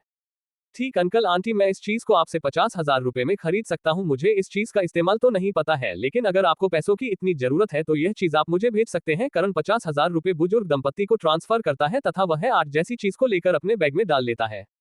दुकानदार कारण को गुस्से भरी नजरों से देख रहा होता है। करनी ये देखकर कुछ कहने वाला होता है कि तभी उसका ध्यान एक चमड़े के नशे जैसी चीज पर चला जाता है, जो दिखने में बिल्कुल साधारण से एक टुकड़े जैसा दिख रहा था, लेकिन आध्यात्मिक चेतना से देखने पर उसमें एक नक्शा बना हुआ था। कारण दुकानदार से मुस्कुराकर कहता है, अरे बड़े भाई, आप गुस्सा मत हो जी होइए, अभी मेरे पास खाली 2000 रुपए ही बचे हैं, जिनका मैं कुछ ना कुछ सामान आपकी दुकान से जरूर खरीद दूंगा।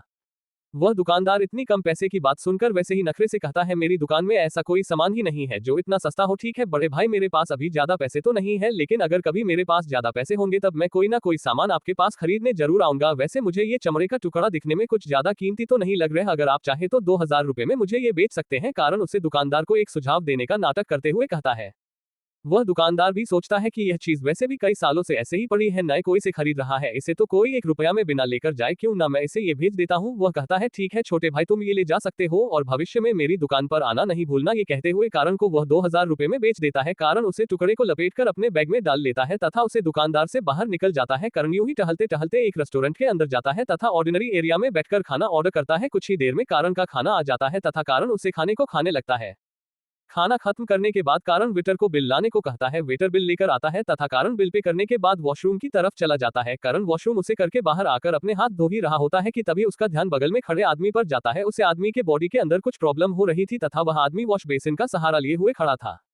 कारण उसकी मदद करने की सोचता है तथा उसके पास जाकर अपनी ऊर्जा से उसके कुछ मूल बिंदुओं को सील कर देता है, जिससे उसका दर्द धीरे धीरे कम हो जाता है। वह आदमी सीधे खड़े होते हुए पूछता है, अरे लड़के, ये तुमने कैसे किया? क्या तुम्हें मेरे शरीर में हो रही प्रॉब्लम दिख रही थी? हाँ, मुझे आपके शरीर में होने वाली दिक्कत दिख रही है, इसलिए मैंने आपके कुछ मूल बिंदुओं को बंद कर दिया है। करण शांति से जवाब देता है। तुम मेरी परेशानी को कैसे समझ सकते? ये तो एक मार्शल आर्ट की प्रैक्टिस से होने वाली प्रॉब्लम है और तुम्हारी उम्र देखकर तो मुझे नहीं लग रहा कि तुम्हें बिगनर लेवल के बारे में भी पता नहीं होगा। सामने वाला अधेड़ उम्र का व्यक्ति कारण पर संदेह करते हुए कहता है। करण को अपने आप पर शंका करते हुए व्यक्ति को देखते हुए कहता है, मिस्टर, मैं ही आपकी यह परेशानी को समझ सकता हूं, बल्कि मैं आपको देखकर बता सकता हूं कि आप एक मार्शल आर्ट एक्सपर्ट है और आप अपने मार्शल आर्ट एक्सपर्ट के अंतिम सितारे पर हैं। बस आप एक छोटी सी रुकावट को पार करके मार्शल आर्ट मास्टर बन सकते हैं और वह रुकावट तभी दूर होगी जब आपकी है परेशानी आपके शरीर से दूर हो जाएगी। करण अपनी बातों को स्पष्ट करते हुए समझता है। करण की बातों को सुनकर वह व्यक्ति हैरान हो जाता है तथा आगे कहता है, मेरा नाम राजेंद्र प्रसाद है, मैं तुम्हें क्या कहकर बुलाऊं? मेरा नाम करण राठौर है और आप मुझे मेरे नाम से बुला सकते हैं, करण भावहीन चेहरे के साथ कहता है। तो मिस्टर करण, क्या आप मेरी परेशानी को जड़ से ठीक कर सकते हैं? अगर आप इसे देख पा रहे हैं तो जरूर ही आप एक मार्शल आर्ट एक्सपर्ट से ऊंचे लेवल के हैं। मैं आपकी परेशानी को ठीक कर सकता हूं, लेकिन मुझे ऐसा क्यों करना चाहिए? करण की है बात सुनकर राजेंद्र हैरान हो जाते हैं। आप ही बताइए, आपको मुझसे क्या चाहिए? तुम देखने से काफी अमीर लगते हो, तो तुम मुझे इस इलाज की 50 करोड़ रुपए कीमत चुका सकते हो, अगर नहीं तो मैं तुम्हारा इलाज नहीं कर सकता। ये कहते हुए करण राजेंद्र की ओर देखा है। ठीक है, मैं आपको आपकी कीमत चुकाने के लिए तैयार हूं, लेकिन उससे पहले आपको मुझे ठीक करना होगा। मुझे ठीक करने के तुरंत बाद ही आपको आपकी कीमत मिल जाएगी। ठीक है, तो आप कहाँ चाहते हैं कि मैं इलाज करूं? करण राजेंद्र से पूछता है। आप इसी रेस्टोरेंट के वीआईपी एरिया में चलिए, जहां मैं अपने लिए एक कमरा बुक कर रखा है। आप मेरा इलाज वहां कर सकते हैं, पर क्या इलाज एक ही दिन में पूरा हो जाएगा? राजेंद्र करण से पूछता है। वह सब आप मुझ पर छोड़ दीजिए, वह मैं आपकी जांच करके बताऊंगा कि इलाज कब तक पूरा होगा। ये कहते हुए करण बाहर निकल जाता है। करण के पीछे पीछे ही राजेंद्र भी बाहर आते हैं। बाहर करण को चारों तरफ कुछ बॉडीगार्ड खड़े दिखाई देते हैं जो राजेंद्र के थे। राजेंद्र को बाहर आया देखा है, उसके चारों ओर खड़े हो जाते हैं। राजेंद्र करण की तरफ देखते हुए कहता है, चलिए आप इस तरफ चलिए। ये कहते हुए वह करण को अपने रूम में ले जाता है। सारे सिक्योरिटी गार्ड रूम के बाहर खड़े हो जाते हैं तथा करण राजेंद्र के साथ उसके रूम में चला जाता है, जहां पर एक व्यक्ति बैठे हुए वाइन का मजा ले रहा था। वह राजेंद्र कहते हुए देखा पूछ देखते हुए पूछता है, और राजेंद्र, तुमने बड़ी देर लगा दी वॉशरूम में? तभी उसका ध्यान राजेंद्र के साथ आते हुए एक लड़के पर जाता है और उसे देखते हुए वह राजेंद्र से पूछता है, यह लड़का कौन है? कहीं तुमने कोशिश से तो नहीं बना लिया? नहीं नहीं, श्रीधर, सामने बैठे आदमी का नाम श्रीधर था। राजेंद्र श्रीधर से कहते हैं, यह मुझे बाथरूम के पास में मिला, यह है मेरी बीमारी को ठीक कर सकता है। तुम्हें बीमारी है? कौन सी बीमारी? मुझे इस बारे में क्यों नहीं पता? फिर इधर पूछते हैं। मुझे मेरे मार्शल आर्ट स्टार में कोई परेशानी है, उसका पता तो डॉक्टर भी नहीं लग पा रहे, लेकिन इस युवक ने उसे देख लिया है। वैसे इसका नाम मिस्टर कारण है। श्रीधर को कारण के बारे में बताते हुए राजेंद्र कहते हैं। उन दोनों की बातों को बीच में काटता हुआ कारण राजेंद्र से कहता है, आप अपना हाथ दीजिए। राजेंद्र अपना हाथ आगे बढ़कर कारण के हाथ में दे देता है। कारण अपनी आध्यात्मिक ऊर्जा से ही राजेंद्र के शरीर में हो रही परेशानी को जचने के लिए उपयोग करता है। आध्यात्मिक ऊर्जा से राजेंद्र के शरीर की परेशानी की जड़ कारण को मिल जाती है। दरअसल ये कोई बीमारी नहीं, अत्यधिक जड़ी बूटियां को आहार के रूप में खाने से राजेंद्र के शरीर में ऊर्जा अवरुद्ध का निर्माण हो गया। एक प्रकार से कहा जाए तो वह जड़ी बूटियां जो ऊर्जा को बढ़ाने में सहायता करती है, उन्हें दवाई बनकर ही लिया जा सकता है, लेकिन राजेंद्र ने उन्हें जीते ही भोजन के रूप में खाया, जिससे वह राजेंद्र के शरीर में ब्लॉकेज का काम करने लगी। राजेंद्र की जांच करने के बाद कारण राजेंद्र को अपने कपड़े निकालकर अपने अंडरवियर्स में आने को कहता है। राजेंद्र कारण की बात मानकर वैसा ही करता है। राजेंद्र को कारण नीचे फर्श पर बैठता है तथा श्रीधर से देखते हुए कहता है, ये कितना भी सीखे चिल्लाए, आप इनकी मदद के लिए बिल्कुल नहीं उठोगे। ये कहने के बाद कारण श्रीधर के कुछ बिंदुओं को दबाता है तथा श्रीधर से कहता है, अपनी ऊर्जा को शरीर में घूमने की कोशिश करते रहना और जब मैं कहूं तब शांति से वापस बैठकर ध्यान लगाने लग जाना। ठीक है, राजेंद्र नहीं करण की बात सुनते हुए कहा। करण राजेंद्र के मूल बिंदुओं को दबाने लग जाता है तथा एक हाथ से अपने से भारी दिखने वाले राजेंद्र को उठाकर उसके अन्य बिंदुओं पर धीरे धीरे पर हर करने लगता है। राजेंद्र की दर्द भरी सिसकियां निकलने लगते हैं। करण राजेंद्र को पित केबल मोड़कर उसके पीठ के कुछ बिंदुओं पर हल्के हल्के मुंह के मारने लगता है तथा कुछ देर बाद उसके मूल बिंदुओं पर तेज तेज मुंह के मारने लगता है। कुछ देर में राजेंद्र को गधेहर वह चिपचिपी से रंग की उल्टी होने लगती है। वह उल्टी करने के बाद थोड़ी सी राहत महसूस करता है, तभी उसके कान में करण की आवाज आती है, अभी अपनी जगह पर बैठ जाओ और मार्शल आर्ट मास्टर बनने के लिए अपनी ऊर्जा को आगे बढ़ाओ। राजेंद्र वहीं बैठकर धीरे धीरे अपनी ऊंचा बढ़ने लगता है तथा कुछ ही देर में वह एक आंतरिक धमाके के साथ मार्शल आर्ट मास्टर बन जाता है। वह अपनी जगह से खड़े होने के बाद कर्ट की तरफ मुड़ता है तथा उसकी तरफ गर्दन झुकाकर कहता है, धन्यवाद सीनियर। तभी कारण उसे कहता है, अभी जो और पहले नहाकर कुछ अच्छे कपड़े पहनकर आओ तथा किसी से यहाँ की सफाई भी करवाओ। ठीक है, मैं अभी करवाता हूँ। ये कहकर राजेंद्र अपने सब बॉडी नेट को ऑर्डर देता है और खुद नहाने के लिए चला जाता है। करण वही सोफे पर बैठ जाता है तथा मैगजीन को उठाकर देखने लगता है। तभी श्रीधर कारण से पूछते हैं, तुमने उसका इलाज कैसे किया और उसने तुम्हें अपना सीनियर कहा? क्या तुम भी एक मार्शल आर्ट मास्टर हो? हाँ, कारण सिर्फ एक शब्द में ही अपना जवाब देकर फिर से अपना ध्यान मैगजीन की तरफ लगा लेता है। श्रीधर अपनी बात आगे बढ़ते हुए कहता है, मेरा नाम श्रीधर है और मैं सिटी के एलिट कॉलेज का प्रिंसिपल हूँ। प्रिंसिपल श्रीधर की है बात सुनने के बाद कारण थोड़ा उसमें इंटरेस्ट लेते हुए उनकी तरफ देखा है और कहता है, हेलो प्रिंसिपल सर। अपने लिए हेलो प्रिंसिपल सर सुनने के बाद श्रीधर उससे पूछता है, क्या तुम मेरे कॉलेज के छात्र हो? नहीं, मैं अभी 12th में हूं और जल्दी मेरे एग्जाम होने वाले। कारण ने कहा, भविष्य में मैं सिटी कॉलेज के लिए अप्लाई करने के बारे में जरूर सोचूंगा। करण ने कहा, ठीक है, मैं तुम्हारा इंतजार करूंगा। प्रिंसिपल ने कहा। थोड़ी देर और बातें करने के बाद दोनों अपने नंबर्स एक्सचेंज करते हैं। तभी राजेंद्र भी रूम में वापस आ जाता है। राजेंद्र को आए थे कारण अपनी जगह से खड़ा होता है और राजेंद्र से कहता है तुम्हारा इलाज पूरा हो चुका है, मैं तुम्हें कुछ जड़ी बूटियां की लिस्ट दूंगा जिन्हें तुम्हें उबालकर उनके रस को निकाल कर पीना है, जिससे तुम्हारी सारी प्रॉब्लम ठीक हो जाएगी। अब तुम्हें अपने इलाज की कीमत अदा कर देनी चाहिए।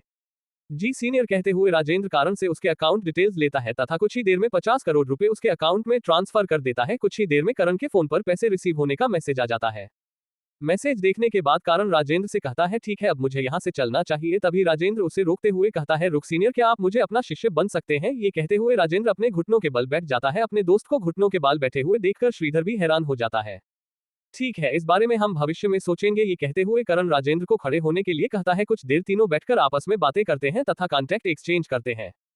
अब मुझे काफी देर हो रही है, अब मुझे घर के लिए चलना चाहिए। कहते हुए कारण खड़ा होता है। आप चाहो तो मैं आपके घर छोड़ देता हूँ। राजेंद्र काफी नम्रता से कारण से कहता है नहीं, इसकी कोई जरूरत नहीं है, मैं अपने आप चला जाऊंगा। ये कहते हुए कारण उनसे बाहर निकल जाता है। करण के बाहर जाने के बाद श्रीधर अपनी जिज्ञासा को रोक नहीं पाता है तथा अपने दोस्त राजेंद्र से पूछता है तुम उसे लड़के को अपना मास्टर क्यों बनना चाहते हो? माना कि लड़के ने तुम्हारा इलाज किया है, लेकिन अब तुम दोनों तो समान रैंक पर हो, तो फिर तुम उसके शिष्य क्यों बनना चाहते हो? किसने कहा हम दोनों समान रैंक पर हैं? मैं अपनी ऊर्जा को अभी भी अपने शरीर से बाहर किसी के दूसरे में प्रवेश नहीं कर सकता, लेकिन वह ऐसा कर सकता है तो निश्चित ही वह एक ग्रैंड मास्टर के 2 सितारे का फाइटर है। ये सुनते ही श्रीधर के होश उड़ जाते हैं। क्या वह 17 या 18 साल का लड़का जो कि 12वीं कक्षा का छात्र है, एक मार्शल आर्ट ग्रैंड मास्टर है? अब उसे अपने दोस्त राजेंद्र का इतने विनम्र होने का कारण समझ आ रहा था। वे दोनों ऐसे ही बातें करते हुए वाइन पी रहे थे और कारण बाहर सड़क पर पैदल चल रहा था। वालिका सिटी का एंटीक मार्केट करण के घर से लगभग 40 किलोमीटर जितना दूर था, लेकिन पीछे जंगल के रास्ते से जाने पर यह मात्र 5 किलोमीटर दूर था। जंगल का रास्ता कारण के गांव में उसे तालाब वाले रास्ते के पास ही जाता था जहां कर पहली बार बेहोश हुआ था। करण जंगल के रास्ते से घर जाने का तय करता है। उसे किसी भी जंगली जानवर का डर नहीं था, वह अपने एक मुक्के से भी किसी बड़े से बड़े जानवर को जान से मार सकता था। करण जंगल के रास्ते धीरे धीरे चलते हुए घर के बहुत ही ज्यादा करीब पहुंच जाता है। तभी उसका ध्यान तालाब के पास खड़े उसे पेड़ पर जाता है जहां पर वह बेहोश हुआ था। कारण उसे पेड़ के पास चला जाता है। पास जाकर कारण उसे पेड़ को देखा है तो उसे महसूस होता है कि इस पेड़ की जीवन शक्ति पहले से थोड़ी ज्यादा बढ़ चुकी है। कारण उसे पेड़ के नीचे बैठ जाता है। कारण अपने आसपास के वातावरण की शांति को महसूस करता है तथा अपनी आंखें बंद कर लेता है। तो उसके अपने आंखें बंद करने के तुरंत बाद ही करण के बॉडी के अंदर गैलेक्सी सूत्र काफी तेजी से रन करने लगता है, जिस कारण के बॉडी से एक मनमोहक खुशबू निकलने लगती है। कारण कुछ देर यूं ही बैठा रहता है तथा अपनी आंखें खोलकर देखता है तो उसके आसपास से चारों तरफ पेड़ पर चिड़िया ही एवं पक्षी बैठे थे। कारण अभी उठने ही वाला था कि तभी उसका ध्यान अपनी गोद में बैठी एक सिल्की एंड शाइनी नील बालों वाली कैट पर जाता है। वह कार दिखने में बहुत ही ज्यादा सुंदर थी और उसे देखकर कहीं से भी ऐसा नहीं लगता था कि वह बिल्कुल भी गंदी हुई हो। वह एक लड़की की भांति काफी साफ और स्वच्छ थी।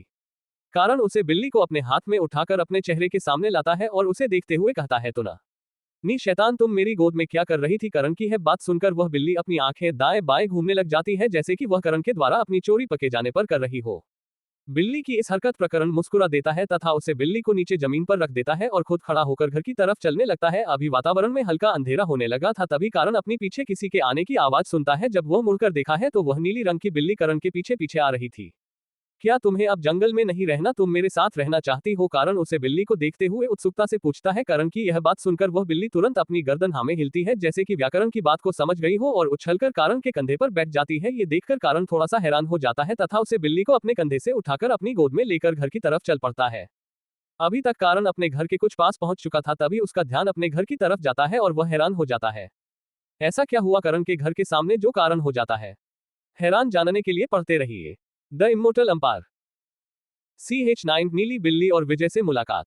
कारण अपने घर की तरफ जा ही रहा होता है कि तभी वह सामने देखकर हैरान हो जाता है क्योंकि उसके घर के सामने एक काफी लग्जरी गाड़ी खड़ी दिखाई देती है। कारण अपने घर के अंदर जाता है तो वह देखता है कि हॉल में विजय प्रताप बैठा हुआ है और उसके सामने उसकी मम्मी नीलम जी भी बैठी हुई है। करण को आते हुए देखकर नीलम जी कहती है करण बेटा, तुमसे मिलने के लिए तुम्हारा दोस्त आया हुआ है और तुम हो कि घर पर इतना लेट आ रहे हो। नीलम जी की आवाज सुनकर विजय भी पीछे मुड़कर देखा है और खड़े हुए होते हुए कहता है अरे करण भाई कैसे हो? ये कहते हुए विजय करण को जाकर गले लगा लेता है। विजय ने अभी करण को गले लगाया ही था कि तभी विजय के कंधे पर बैठी बिल्ली ने करण के सर पर एक पंजा दे मारा।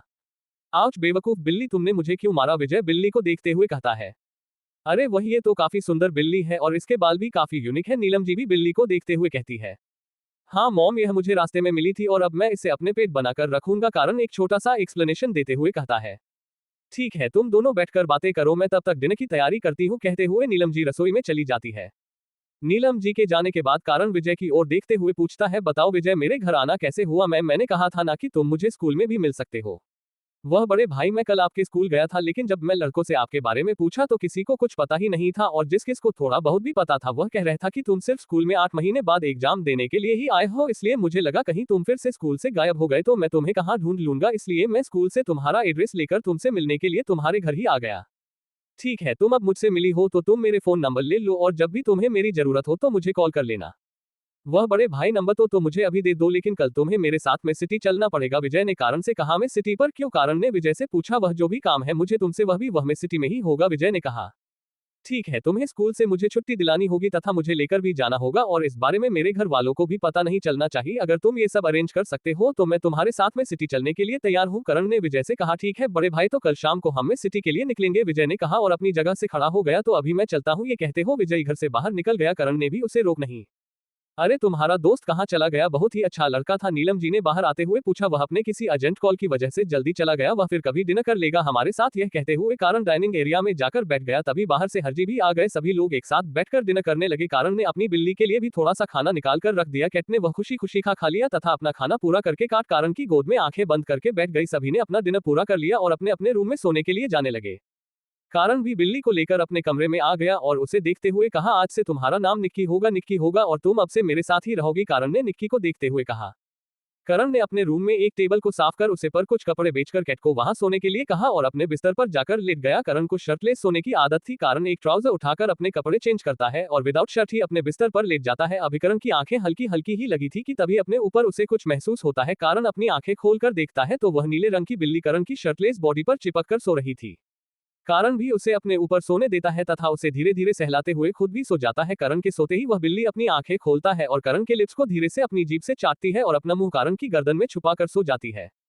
अगली सुबह कारण की आंखें खुलती है तो वह देखता है वह काट अभी भी उसके ऊपर सो रही है। कारण उसे उठाकर साइड में रखता है जिससे कैट की आंखें खुल जाती है। करण रेडी होकर नीचे जाकर नाश्ता करता है तथा कैट को भी नष्ट करता है। करण कैट को लेकर वापस अपने कमरे में आता है और उसे अपने सामने बैठे हुए कहता है, मैं अभी अपने स्कूल जा रहा हूँ लेकिन तुम एक अभी घर पर ही रहना है, मैं जब आऊंगा तब हम साथ में बाहर घूमने जाएंगे। काट भी अपनी गर्दन हमें हिला देती जैसे कि वह समझ गई हो।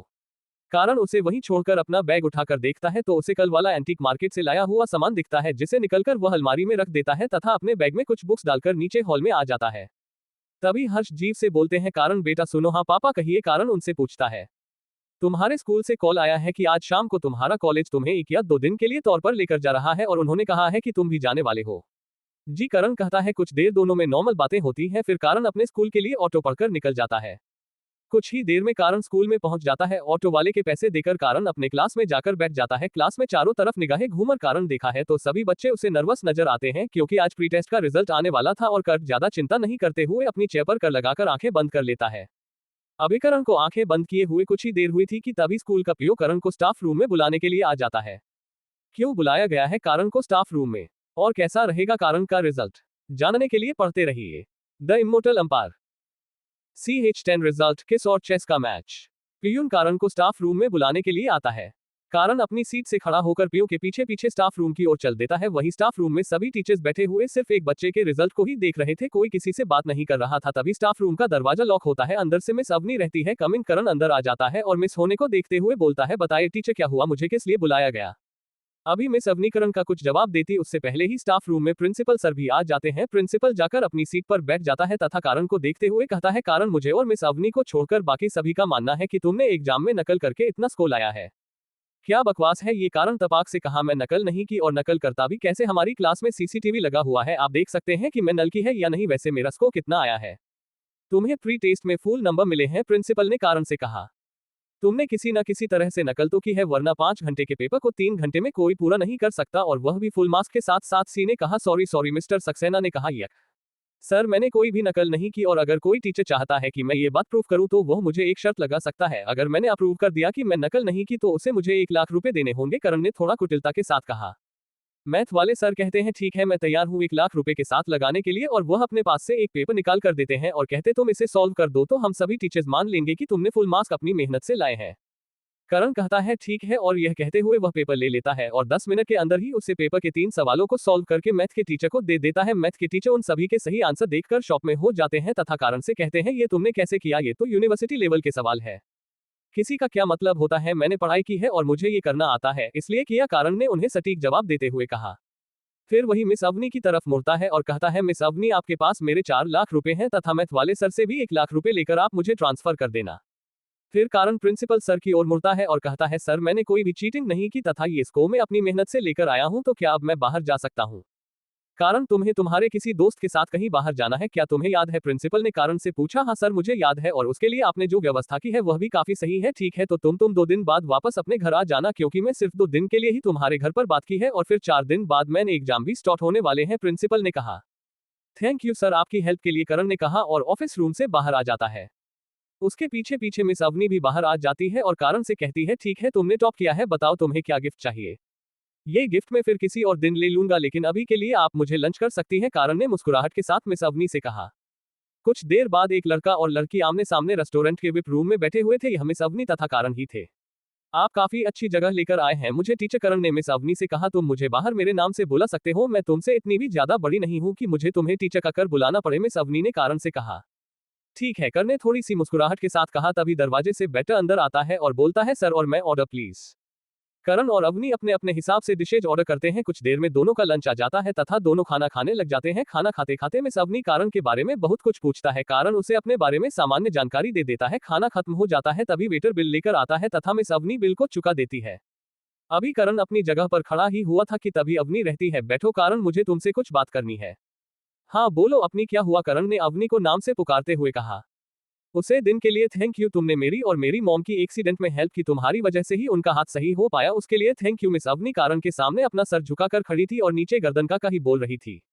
तो वह आप थी, पर इसके लिए थैंक यू का कोई मतलब नहीं है, वह मेरी एक जिम्मेदारी थी, अगर आपकी जगह कोई और भी होता तो मैं उसकी हेल्प जरूर करता, कारण ने कहा।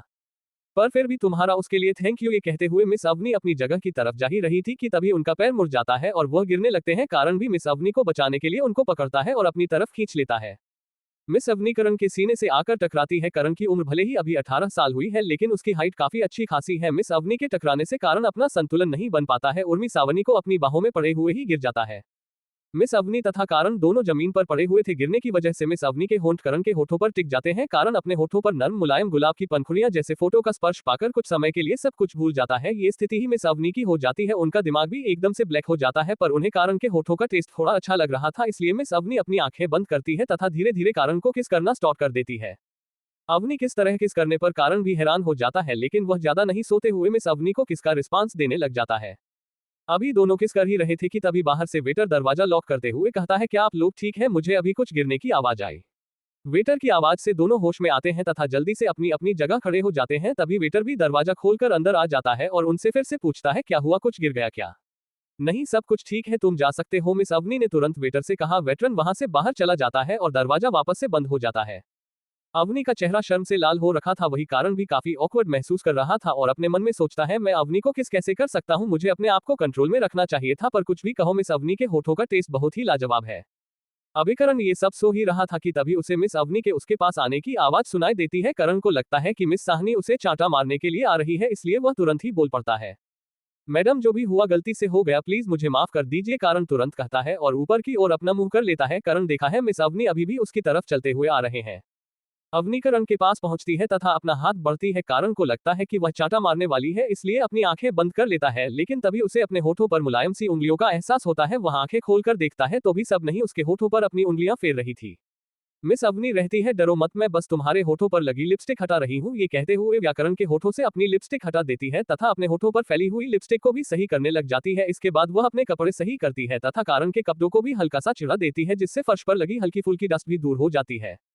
अभी करण कुछ बोलते ही वाला था कि तभी मिस अवनी बोलती है, कोई बात नहीं, जो हुआ एक्सीडेंटल हुआ और वह कि मैंने किया था, इसलिए इसमें तुम्हारी कोई गलती नहीं है, उसके लिए मैं भी तुमसे माफी मांगती हूँ। ये कहते हुए मिशन अवनी शर्म से अपना चेहरा झुका लेती है, क्योंकि वह अपना शर्म से लाल चेहरा कारण को नहीं दिखाना चाहती थी। करण ने भलाई हजारों वर्षों या लाखों वर्षों का अनुभव यादों के माध्यम से किया हो, लेकिन उसके लिए ये स्थिति भी नहीं थी। कुछ देर के लिए दोनों के बीच में शांति रही तथा मिस अवनी कारण से कहती है, या तुम अपना गिफ्ट समझकर रख सकते हो, क्योंकि यह मेरा फर्स्ट की था, और यह कहकर मिस अवनी रेस्टोरेंट से बाहर चली जाती है। कारण भी हल्की सी शर्माहट के साथ अपने बालों में हाथ फेरता है तथा वह भी रेस्टोरेंट से बाहर आ जाता है। 12वीं सब न्यूज का इंतजार कर रही थी, दोनों टैक्सी पढ़ते हैं तथा वापस स्कूल में चले जाते हैं। वो दोनों स्कूल के गेट पर पहुंचे ही थे कि तभी करण का ध्यान एक आवाज की तरफ चला जाता है, जो चिल्लाकर उसे ही बुला रहा था।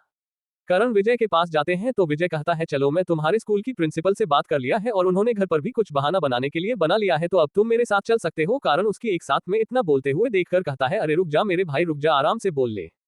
करण की बात सुनकर विजय को हंसी आ जाती है और दोनों हंसने लग जाते हैं। करण विजय से कहता है तुम मेरा यही गाड़ी में इंतजार करो, मैं अंदर से अपना बैग ले आता हूँ और उससे पहले हमें घर पर भी चलना होगा। ठीक है, विजय ने कहा। करण भी क्लास की तरफ जाने लगता है, तभी उसे महसूस होता है कि सभी स्टूडेंट्स उसकी तरफ हैरानी से देखकर फुसफुसाने में लगे हुए थे। एक कहता देखो यह वही लड़का है जिसने प्री टेस्ट में टॉप किया था। दूसरे लड़के की आवाज आती है तुझे पता है ये लड़का स्कूल स्टार्ट होने के बाद सिर्फ अभी ही आया है और आते ही इसने फ्री टेस्ट देकर पूरे स्कूल में टॉप कर लिया है। अरे मैं तो सुना था कि यह कोमा में चला गया था, लेकिन ये तो आते ही बम फोड़ दिया भाई। कारण ऐसी बच्चों की बातों को सुनते हुए जा रहा था और अपनी क्लास में पहुंच जाता है। क्लास में अमन अपना बैग उठाकर बाहर निकल ही रहा होता है कि तभी सामने से अमन आ जाता है और कहता है भाई तूने तो एकदम आग लगा दिया, आज तूने तो टॉप करके मेरा नाम ही रोशन कर दिया। कितना ओवर एक्टिंग करता है, कारण ने अमन को कहा। अब ओवर एक्टिंग क्या, साले भाई की खुशी में खुश होना कौन सी ओवर एक्टिंग होती है। अमन करण से कहा चल हम आज शाम को पार्टी करते हैं। अमन ने आगे कहा नहीं यार, मैं कुछ दिनों के लिए शहर से बाहर जा रहा हूं और यह बात तो किसी को भी मत बताना, घर पर भी मैंने कुछ बहाना बनाया है। कारण अमन से कहता है तू घर पर क्यों नहीं बात कर जा रहा, कुछ गड़बड़ वगैरह है तो मुझे बता दे, मैं तेरी हेल्प कर दूंगा। अमन नहीं, कारण से कहा। करण फिर अमन को अपने और विजय के बारे में सभी बातें बताता है तथा अमन से अलविदा का के बाहर विजय के पास चल देता है। विजय गाड़ी में बैठे बैठे गाने सुन रहा था कि तभी दरवाजा खुलता है। विजय दरवाजे की तरफ देखा है तो कारण अंदर बैठ जाता है। हाँ तो चले, करण ने कहा। हाँ चलते हैं, विजय ने कहा और वे दोनों कारण के घर की तरफ निकल जाते हैं। कारण जब घर पहुंचता है तो देखा है उसकी मम्मी घर पर नहीं है, वह शायद पड़ोस में कहीं गई होगी। कारण अपने रूम में जाता है, अपने बैग से सारी बुक निकाल देता है तथा बैग में वह पत्थर ईंट जैसी चीज तथा वह चमड़े की चीज को रख लेता है और कारण रूम से बाहर जा ही रहा होता है कि तभी एक बिल्ली कूदकर उसके सर पर बैठ जाती है, जिस कारण को याद आता है कि वह यहाँ अकेला नहीं, उसके साथ कोई और भी है। कारण बिल्ली को प्यार से सहलाता है तथा उसे कहता है कटी मैं 2 दिन के लिए बाहर जा रहा हूं और मैं तुम्हें अभी साथ में नहीं लेकर जा सकता, तो तुम 2 दिन में मेरा इंतजार कर लो। बिल्ली कारण को नाखुशी से देखती है। कारण उसे बड़े प्यार से फिर से समझता है तो थोड़ी देर में वह बिल्ली कारण की बात को मान जाती है तथा कारण के पूरे चेहरे को लीक करने लग जाती है। कारण कुछ देर बिल्ली से मस्ती करके बाहर आ जाता है तथा विजय की गाड़ी में बैठ जाता है। विजय गाड़ी आगे बढ़ा देता है तथा दोनों शहर की तरफ चलने लग जाते हैं। हम अभी कहाँ जा रहे हैं, करण विजय से पूछता है। मैन सिटी में जा रहे हैं, विजय कहता है। अरे वह तो मुझे पता है कि हम मैन सिटी में जा रहे हैं, लेकिन मैं सिटी में कहाँ, कारण विजय से फिर से पूछता है। वो हम अभी मैन सिटी में हमारे एक फार्म हाउस पर चलेंगे, विजय ने कहा।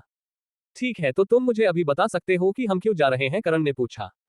मैं तुम्हें अभी ज्यादा तो नहीं बता सकता, लेकिन सिर्फ तुम्हें इतना ही बता सकता हूं कि हम एक चेस का मैच करने जा रहे हैं और वह मैच जितना हमारे लिए ज्यादा जरूरी है और उसके लिए मैं तुम्हें 5 करोड़ रुपए ऑफर करता हूं, विजय ने कारण को संक्षेप में समझाते हुए कहा। ठीक है, मैं वह मैच खेलने के लिए तैयार हूं, लेकिन मैं तुम्हें जीत की कोई भी गारंटी नहीं दे सकता, करण ने विजय से कहा। हाँ मैं समझता हूं, विजय ने भी हल्की मुस्कुराहट के साथ कारण को कहा और गाड़ी की स्पीड और बढ़ा दी। कुछ मिनट में ही गाड़ी कारण के घर से बालिका सिटी के अंदर पहुंच जाती है और वेलिका सिटी से 20 किलोमीटर दूर ही मैन सिटी है। मैन सिटी काफी डेवलप शहर है, वह पूरे देश में काफी अधिक व्यवस्था वाला शहर है। थोड़ी देर में कारण और विजय बालिका से भी बाहर निकल जाते हैं। तभी कारण विजय को गाड़ी रोकने के लिए कहता है। विजय विकरण की बात सुनकर गाड़ी रोक देता है तथा कारण की ओर देखते हुए पूछता है क्या हुआ। हुआ कुछ नहीं, मैं गाड़ी ड्राइव करना चाहता हूं, कारण ने विजय से कहा। विजय कहता ठीक है। ये कहते हुए विजय करण की जगह जाकर पैसेंजर सीट पर बैठ जाता है तथा कारण ड्राइविंग सीट पर आ जाता है। कारण को गाड़ी चलाना तो नहीं आता, लेकिन उसके सीखने की क्षमता बहुत ज्यादा तेज है, इसलिए उसने विजय को गाड़ी चलाते हुए देखकर गाड़ी चलाना सीख लिया था। करण कर स्टार्ट करता है तथा काफी मजे से ड्राइविंग करने लगता है। गाड़ी की रफ्तार हवा से बातें करने लग जाती है। कारण अपना बैग जो कि विजय की गोद में दे दिया था उसे संभालते हुए विजय कहता है इसमें क्या है, पत्थर जैसा कुछ लग रहा है। हाँ उसमें कुछ पत्थर ही है, कारण विजय की बात पर हाँ बोलते हुए कहता है। विजय को लगता है कि कारण बस मजाक में सार्कास्टिकली बोल रहा है, इसलिए वह गाड़ी रोकने को कहता है। कारण गाड़ी रोक देता है तो विजय कारण से कहता है इसकी डिग्गी ओपन करो, मैं बाग डिग्गी में रख देता हूँ। मुझे डिग्गी खोलना नहीं आता, तुम बताओ कैसे खोलनी है, करण ने विजय से पूछा। क्यों मजाक कर रहे हो, तुम्हें डिग्गी खोलना नहीं आता, विजय ने कहा। अरे मैं मजाक नहीं कर रहा, मुझे तो ड्राइविंग भी नहीं आती थी, आज मैं पहली बार ही गाड़ी चला रहा हूं, करण ने विजय से कहा। विजय करण की बातों से काफी हैरान हो जाता है और कहता है तो तुम पहली बार गाड़ी चला रही हो तो तुम इतनी अच्छी कैसे चला सकते हो। मैंने तुम्हें चलते हुए अच्छी और मैं इससे सीख गया और मैं बिल्कुल भी इस बारे में झूठ नहीं बोल रहा हूं, कारण नहीं मुस्कुराहट के साथ विजय से कहा। विजय करण को डिग्गी खोलने के बारे में बताता है तथा उसका बागड़ी में रख देता है और दोनों फिर गाड़ी में बैठ जाते। कारण फिर गाड़ी आगे बढ़ा देता है। ऐसे ही करते करते वह मैन सिटी में पहुंच जाते हैं।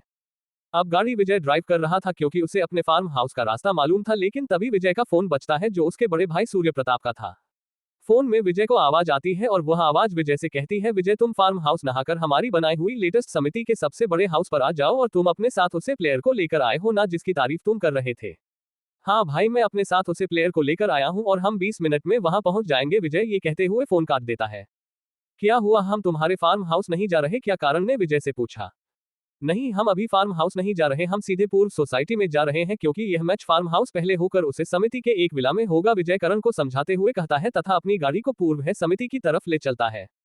गाड़ी कुछ ही देर में समिति के एंट्रेंस में जाती है जहां पर गाड़ी की रजिस्ट्रेशन की जाती है तथा चेकिंग होने के बाद गाड़ी को अंदर जाने दिया जाता है। कारण यहां की हाई सिक्योरिटी को देखकर थोड़ा सा हैरान हो जाता है। कुछ देर में गाड़ी सड़कों से होती हुई बहुत से सुंदर सुंदर घरों को क्रॉस करते हुए एक बहुत ही शानदार से और साइज में इन विले से बहुत बड़ा विला दिखाई देता है, उसमें चली जाती है। यह विला काफी शानदार था तथा इसके चारों तरफ काफी अच्छी ज्यादा मात्रा में जगह थी। यह विल 2 मंजिली था लेकिन इसकी सुंदरता बहुत ही ज्यादा बेहतरीन थी। तभी गाड़ी रुकती है तथा विजय और कारण गाड़ी से उतर जाते हैं। विजय करण को अपने साथ मिला के अंदर ले जाता है तथा अपने बड़े भाई सूर्य के पास लेकर पहुंच जाता है। हेलो भाई, विजय अपने भाई को हेलो कहता है और करण की तरफ इशारा करते हुए कहता है भाई ये कारण है, कारण यह मेरे बड़े भाई सूर्य प्रताप है, प्रताप कंस्ट्रक्शन के सीईओ। हेलो कारण, मेरा नाम सूर्य है। सूर्य अपना हाथ आगे बढ़ते हुए कारण से कहता है, कारण भी सूर्य से हाथ मिलाते हुए कहता है हेलो सूर्य भाई, मेरा नाम कारण है। कारण, तुम्हें हमारे लिए एक शतरंज का मैच खेलना है, क्या तुम उसके लिए तैयार हो? सूर्य अपनी हल्की सी मुस्कुराहट भरी आवाज में पूछता है। सूर्य काफी ऑनेस्ट तथा क्लेवर बिजनेसमैन है, हालांकि यह भी कुछ गलत तरीकों से अपने काम निकलवा लेते हैं। जी सूर्या भाई, मैं मैच खेलने ही आया हूं, लेकिन अगर आप बताना चाह तो क्या मुझे इस मैच के होने की वजह बता सकते हैं और यह भी कि मेरा मैच किस होने वाला है? हाँ बिल्कुल, मुझे बताने में कोई परेशानी नहीं, ये कहते हुए सूर्य आगे बताने लगता है। यह मैच एक बिल्डिंग को लेकर हो रहा है, उसे बिल्डिंग को सरकार बेचना चाहती है लेकिन उसे खरीदने वाले 2 लोग हैं, जिसमें से एक तो मैं हूं प्रताप कंस्ट्रक्शन की तरफ से तथा दूसरी ओर अब्दुल रहमान है रहमान इंडस्ट्री की तरफ से, और हम दोनों ने ये डिसाइड किया है कि जो भी इस शतरंज के मैच को जीतेगा उसे वह बिल्डिंग खरीदने का मौका दिया जाएगा। वह बिल्डिंग मेन सिटी में बाजार के पास में है जहां पर हम माल बनाकर काफी ज्यादा फायदा उठा सकते हैं। ठीक है, मैं मैच खेलने के लिए रेडी हूं, लेकिन मैं अपनी जीत का कोई भी आश्वासन नहीं दे सकता हूं। अगर आप फिर भी चाहते हैं मैं खेलूं तो मैं खेल सकता हूं, कारण नहीं अपनी बात को स्पष्ट करते हुए सूर्य से कहा। बिल्कुल, मुझे तुम्हारा ये स्पष्ट कहना बहुत पसंद आया, हार या जीत जो भी होगी वह मुझे स्वीकार है, तुम अपना बेस्ट देना, सूर्य नहीं कारण से कहा। सर आपको गार्डन एरिया में मैच खेलने के लिए बुला रहे हैं, रहमान के ड्राइवर ने सूर्य से कहा। ठीक है चलो हमारे हैं, ये कहते हुए सूर्य, करण और विजय उसे ड्राइवर के पीछे पीछे गार्डन की तरफ निकल जाते हैं। गार्डन में एक गोलमेज पर शतरंज के प्यादे हुए सेट बड़ा हुआ था तथा उसे टेबल के दोनों तरफ 2 कुर्सियां डाली हुई थी और उनसे कुछ दूरी पर सोफे लगे हुए थे, जिनमें से एक सोफे पर रहमान तथा एक अधेड़ उम्र का आदमी बैठा था। सूर्य को आता देख रहमान कहता है चलो आओ मैच स्टार्ट करते हैं, वैसे तुम्हारा प्लेयर कौन है, क्या तुम खुद खेलने वाले हो? रहमान ने सूर्य का मजाक उड़ाते हुए कहा। नहीं, मेरी तरफ से मेरा दोस्त कारण खेलेगा, ये कहते हुए वह कारण की तरफ इशारा करता है। सूर्य का इशारा देखकर रहमान उसका मजाक उड़ाते हुए कहता है क्या तुम अपनी हार का ठीक रहा इस बच्चे पर फोड़ना चाहते हो? मुझे ये ठीक नहीं लग रहा है। अगर तुम मुझे यह मैच ऐसे ही जीत में देना चाहते हो तो मुझे कोई आपत्ति नहीं है, पर तुम इस बच्चे के सर पर हर का कारण लग रहे हो, ये तो बात अच्छी नहीं है। रहमान ने बुरी तरीके से सूर्य की बेइज्जती करते हुए कहा। हर या जीत मैच के बाद डिसाइड होगी, विजय ने रहमान से कहा। विजय, क्या तुम इस बच्चे पर भरोसा कर रहे हुई है? ग्रैंड मास्टर प्रेम से जीत सकता है, क्या बकवास मजाक है? मुझे बिल्कुल भी हंसी नहीं आई। तभी उन्हें पीछे से ग्रैंड मास्टर प्रेम की आवाज आती है। क्या तुम हमारी दूसरी शर्त भूल रहे हो? कौन सी शर्त? सूर्य पूछता है। यही कि तुम किसी को भी खिला सकते हो, लेकिन वह एक ग्रैंड मास्टर लेवल का ही अपोनेंट होना चाहिए। मैं ऐसे ही किसी बच्चे के साथ खेलकर अपना समय बर्बाद नहीं कर सकता हूं, प्रेम ने घमंड के साथ कहा और अपने जब से ग्रैंड मास्टर का टोकन निकालकर हाथ में घूमने लगा। प्रेम की यह बात सुनकर सूर्य भी चिंतित हो जाता है, क्योंकि वह तो इस शर्त के बारे में लगभग भूल ही चुका था। उसे लगता है कि कारण भले ही कितना ही अच्छा खिलाड़ी क्यों न हो, लेकिन उसके पास ग्रैंड मास्टर का टोकन होना नामुमकिन है। अभी सूर्य टेंशन ले ही रहा होता है कि तभी उसे टेबल पर एक कॉइन गिरने की आवाज आती है, जिससे उसका ध्यान टेबल पर चला जाता है। वह कोई करण ने टेबल पर फेंका था, उसे कॉइन को देखकर सभी हैरान हो जाते हैं और रहमान के मुंह से निकलता है, क्या यह एक सच में ग्रैंड मास्टर लेवल का प्लेयर है? वह तो कनेक्ट ग्रैंड मास्टर का टोकन था, जिसके एक तरफ ग्रैंड मास्टर लिखा हुआ तथा दूसरी तरफ कारण का नाम लिखा हुआ था। ये टोकन शतरंज एसोसिएशन द्वारा जारी किया जाता है, तो इसका नकली होने का कोई भी कारण समझ नहीं आता। करण के पास ग्रैंड मास्टर लेवल का टोकन देखकर सूर्य को हल्की हैरानी तथा बहुत ज्यादा खुशी महसूस होती है। ठीक है प्रेम, आपकी है सच भी पूरी हो चुकी है, ये कहते हुए सूर्य और विजय जाकर सोफे पर बैठ जाते हैं। रहमान ग्रैंड मास्टर प्रेम से कहता है, आप इस बच्चे को थोड़े प्यार से हारना, वरना इतने प्रतिभाशाली लड़के का मनोबल बुरी तरीके से गिर जाएगा। ये कहते हुए रहमान अपनी जगह पर जाकर बैठ जाता है। तभी ग्रैंड मास्टर प्रेम जवाब देते हुए कहता है, आप चिंता मत करो, मैं इसे इतना बुरा भी नहीं हारने वाला। शतरंज की बिसात के एक तरफ बैठते हुए प्रेम कारण से कहता है, आओ बच्चे मैच को शुरू करते हैं, तुम में मुझे कुछ काबिलियत नजर आ रही है। ठीक है, कारण अपने इमोशनलेस चेहरे से इतना कहता है और ग्रैंड मास्टर प्रेम के सामने बैठ जाता है। एक तरफ टाइमर लगा दिया जाता है तथा कुछ ही सेकंड में मैच स्टार्ट होता है। पहले चला ग्रैंड मास्टर प्रेम चलते हैं, वह अपने प्यादे को आगे लाते हैं, कारण भी दूसरी तरफ से अपनी चाल चलना स्टार्ट कर देता है। मैच स्टार्ट हुए 20 मिनट हो जाते हैं लेकिन अभी तक किसी का भी कोई भी मोहरा शतरंज से बाहर नहीं हुआ था। वही दोनों खिलाड़ी अपनी अपनी जगह पर बिना कुछ बोले बैठे हुए थे। जहां करण के चेहरे पर शांति थी वही ग्रैंड मास्टर प्रेम के चेहरे पर थोड़ी परेशानी की लकीरें दिखाई दे रही थी। तभी ग्रैंड मास्टर प्रेम थोड़ा सा मुस्कुराते हैं और करण के एक प्यादे को बाहर कर देते हैं। करण फिर आगे चलता है और ऐसे ही करते करते करण की 6 से 7 प्यादे बाहर आ जाते हैं, जिसे देखकर सूर्य और विजय के चेहरे पर टेंशन की लकीरें आ जाती है। वही रहमान मुस्कुराकर वाइन का एक गिलास भरकर पीने लग जाता है। मैं तुमसे कहा था ना कि तुम इस बच्चे पर गलत दाव लगा रहे हो, सूर्य प्रताप रहमान वाइन पीते हुए सूर्य से कहता है। सूर्य भले ही चिंता में हो लेकिन वह अपने चेहरे को सामान्य बनाए रखते हुए रहमान से कहता है, अभी मैच खत्म नहीं हुआ, जब तक किसी एक की हार या जीत तय नहीं हो जाती तब तक खुश होने का कोई मतलब नहीं है। रहमान अभी सूर्य को कुछ जवाब दे पाता तभी उनके कानों में एक आवाज पड़ती है, चेकमेट। यह आवाज कारण की थी। यह आवाज सुनकर सूर्य और विजय खुश हो जाते वही रहमान हैरान हो जाता है। जब रहमान और सूर्य बहस कर रहे थे तभी कारण अपनी चाल चलने लगता है और ग्रैंड मास्टर प्रेम को अपनी हार का डर सताने लगता है। धीरे धीरे प्यार दे उनके किंग को चारों तरफ से ट्रैप कर लेते हैं और अंत में करण चेकमेट बोलकर ग्रैंड मास्टर प्रेम को शतरंज के खेल से बाहर कर देता है। हैरान रहमान ग्रैंड मास्टर प्रेम के पास जाता है और उसने आप ऐसे कैसे हार सकते हैं, ग्रैंड मास्टर प्रेम एक बच्चे से हार गए, आपको शर्म नहीं आ रही। रहमान की बात सुनकर ग्रैंड मास्टर प्रेम गुस्सा होते हुए कहते हैं, वह कोई ऐसा वैसा बच्चा नहीं, वह एक ग्रैंड मास्टर लेवल का खिलाड़ी है और शतरंज में कोई एक हारता है तो कोई एक जीता है, उसमें मैं क्या कर सकता हूँ। ये कहते हुए वह बगीचे से पार्किंग की तरफ चले जाते हैं तथा अपनी गाड़ी में बैठकर निकल जाते हैं। रहमान अपने चेहरे पर झूठी हंसी लाते हुए सूर्य को देखते हुए कहता है, बधाई हो सूर्य प्रताप, आज तुम्हारी किस्मत सच में अच्छी थी जो तुम जीत गए, पर ऐसा भविष्य में नहीं होगा, वह तो देखा जाएगा। सूर्य ने भी अपनी खुशी को न छुपाते हुए हंसते हुए रहमान से कहा। विजय दौड़ते हुए कारण को गले लगा लेता है और कहता है, अरे बड़े भाई, मुझे पता था तुम पक्का जीत दोगे, मुझे तुम पर बहुत ज्यादा यकीन था। ये कहते हुए वह खुशी में नाचने लगता है। विजय को यूं नाचता हुआ देखकर सूर्य भी मुस्कुरा देता है और कारण से कहता है, करण तुम मुझे अपना अकाउंट नंबर दो, मैं तुम्हें अभी 200 करोड़ ट्रांसफर कर देता हूँ। नहीं सूर्या भाई, मेरी विजय से सिर्फ 5 करोड़ में बात हुई है और मुझे सिर्फ इतना ही चाहिए। तुमको पता है ग्रैंड मास्टर प्रेम 200 करोड़ रुपए मैच खेलने आए थे और रहमान का मकसद मुझे खाली हराना था, इसलिए वह ये सब देने के लिए भी तैयार हो गया था। तो तुम्हें भी मुझे कम से कम 200 करोड़ रुपए तो ले लेनी ही चाहिए क्योंकि तुम ग्रैंड मास्टर प्रेम से कहीं बेहतरीन खिलाड़ी हो, सूर्य ने कहा। नहीं सूर्या भाई, मुझे सिर्फ 5 करोड़ रुपए ही दे दीजिए, लेकिन आप मेरी एक और मदद कर सकते हैं, कारण ने सूर्य से कहा। आप मुझे एक घर ढूंढ कर दे सकते हैं, इसके आसपास मकान में हो या फिर प्राकृतिक वातावरण ज्यादा हो जहां पर कर शराबी से किसी को कोई प्रॉब्लम ना हो, करण ने कहा। ठीक है, मैं ये कर दूंगा, लेकिन अभी हम पार्टी करने के लिए चलते हैं। ये कहते हुए सभी बाहर आकर अपनी गाड़ी में बैठ जाते हैं तथा एक रेस्टोरेंट की तरफ चले जाते हैं। तो कैसा घर मिलेगा कारण को जानने के लिए पढ़ते रहिए द इमोर्टल एम्पायर। आज के लिए बस इतना ही दोस्तों। द इमोर्टल एम्पायर की इस रोमांचक कहानी के लिए और जानना चाहो तो अगले पार्ट का इंतजार कीजिए। पसंद आए हो तो लाइक, सब्सक्राइब, शेयर करें, कोई गलती लगे तो कमेंट में बताएं, इससे हमें बेहतर कंटेंट बनाने की प्रेरणा मिलती है। धन्यवाद।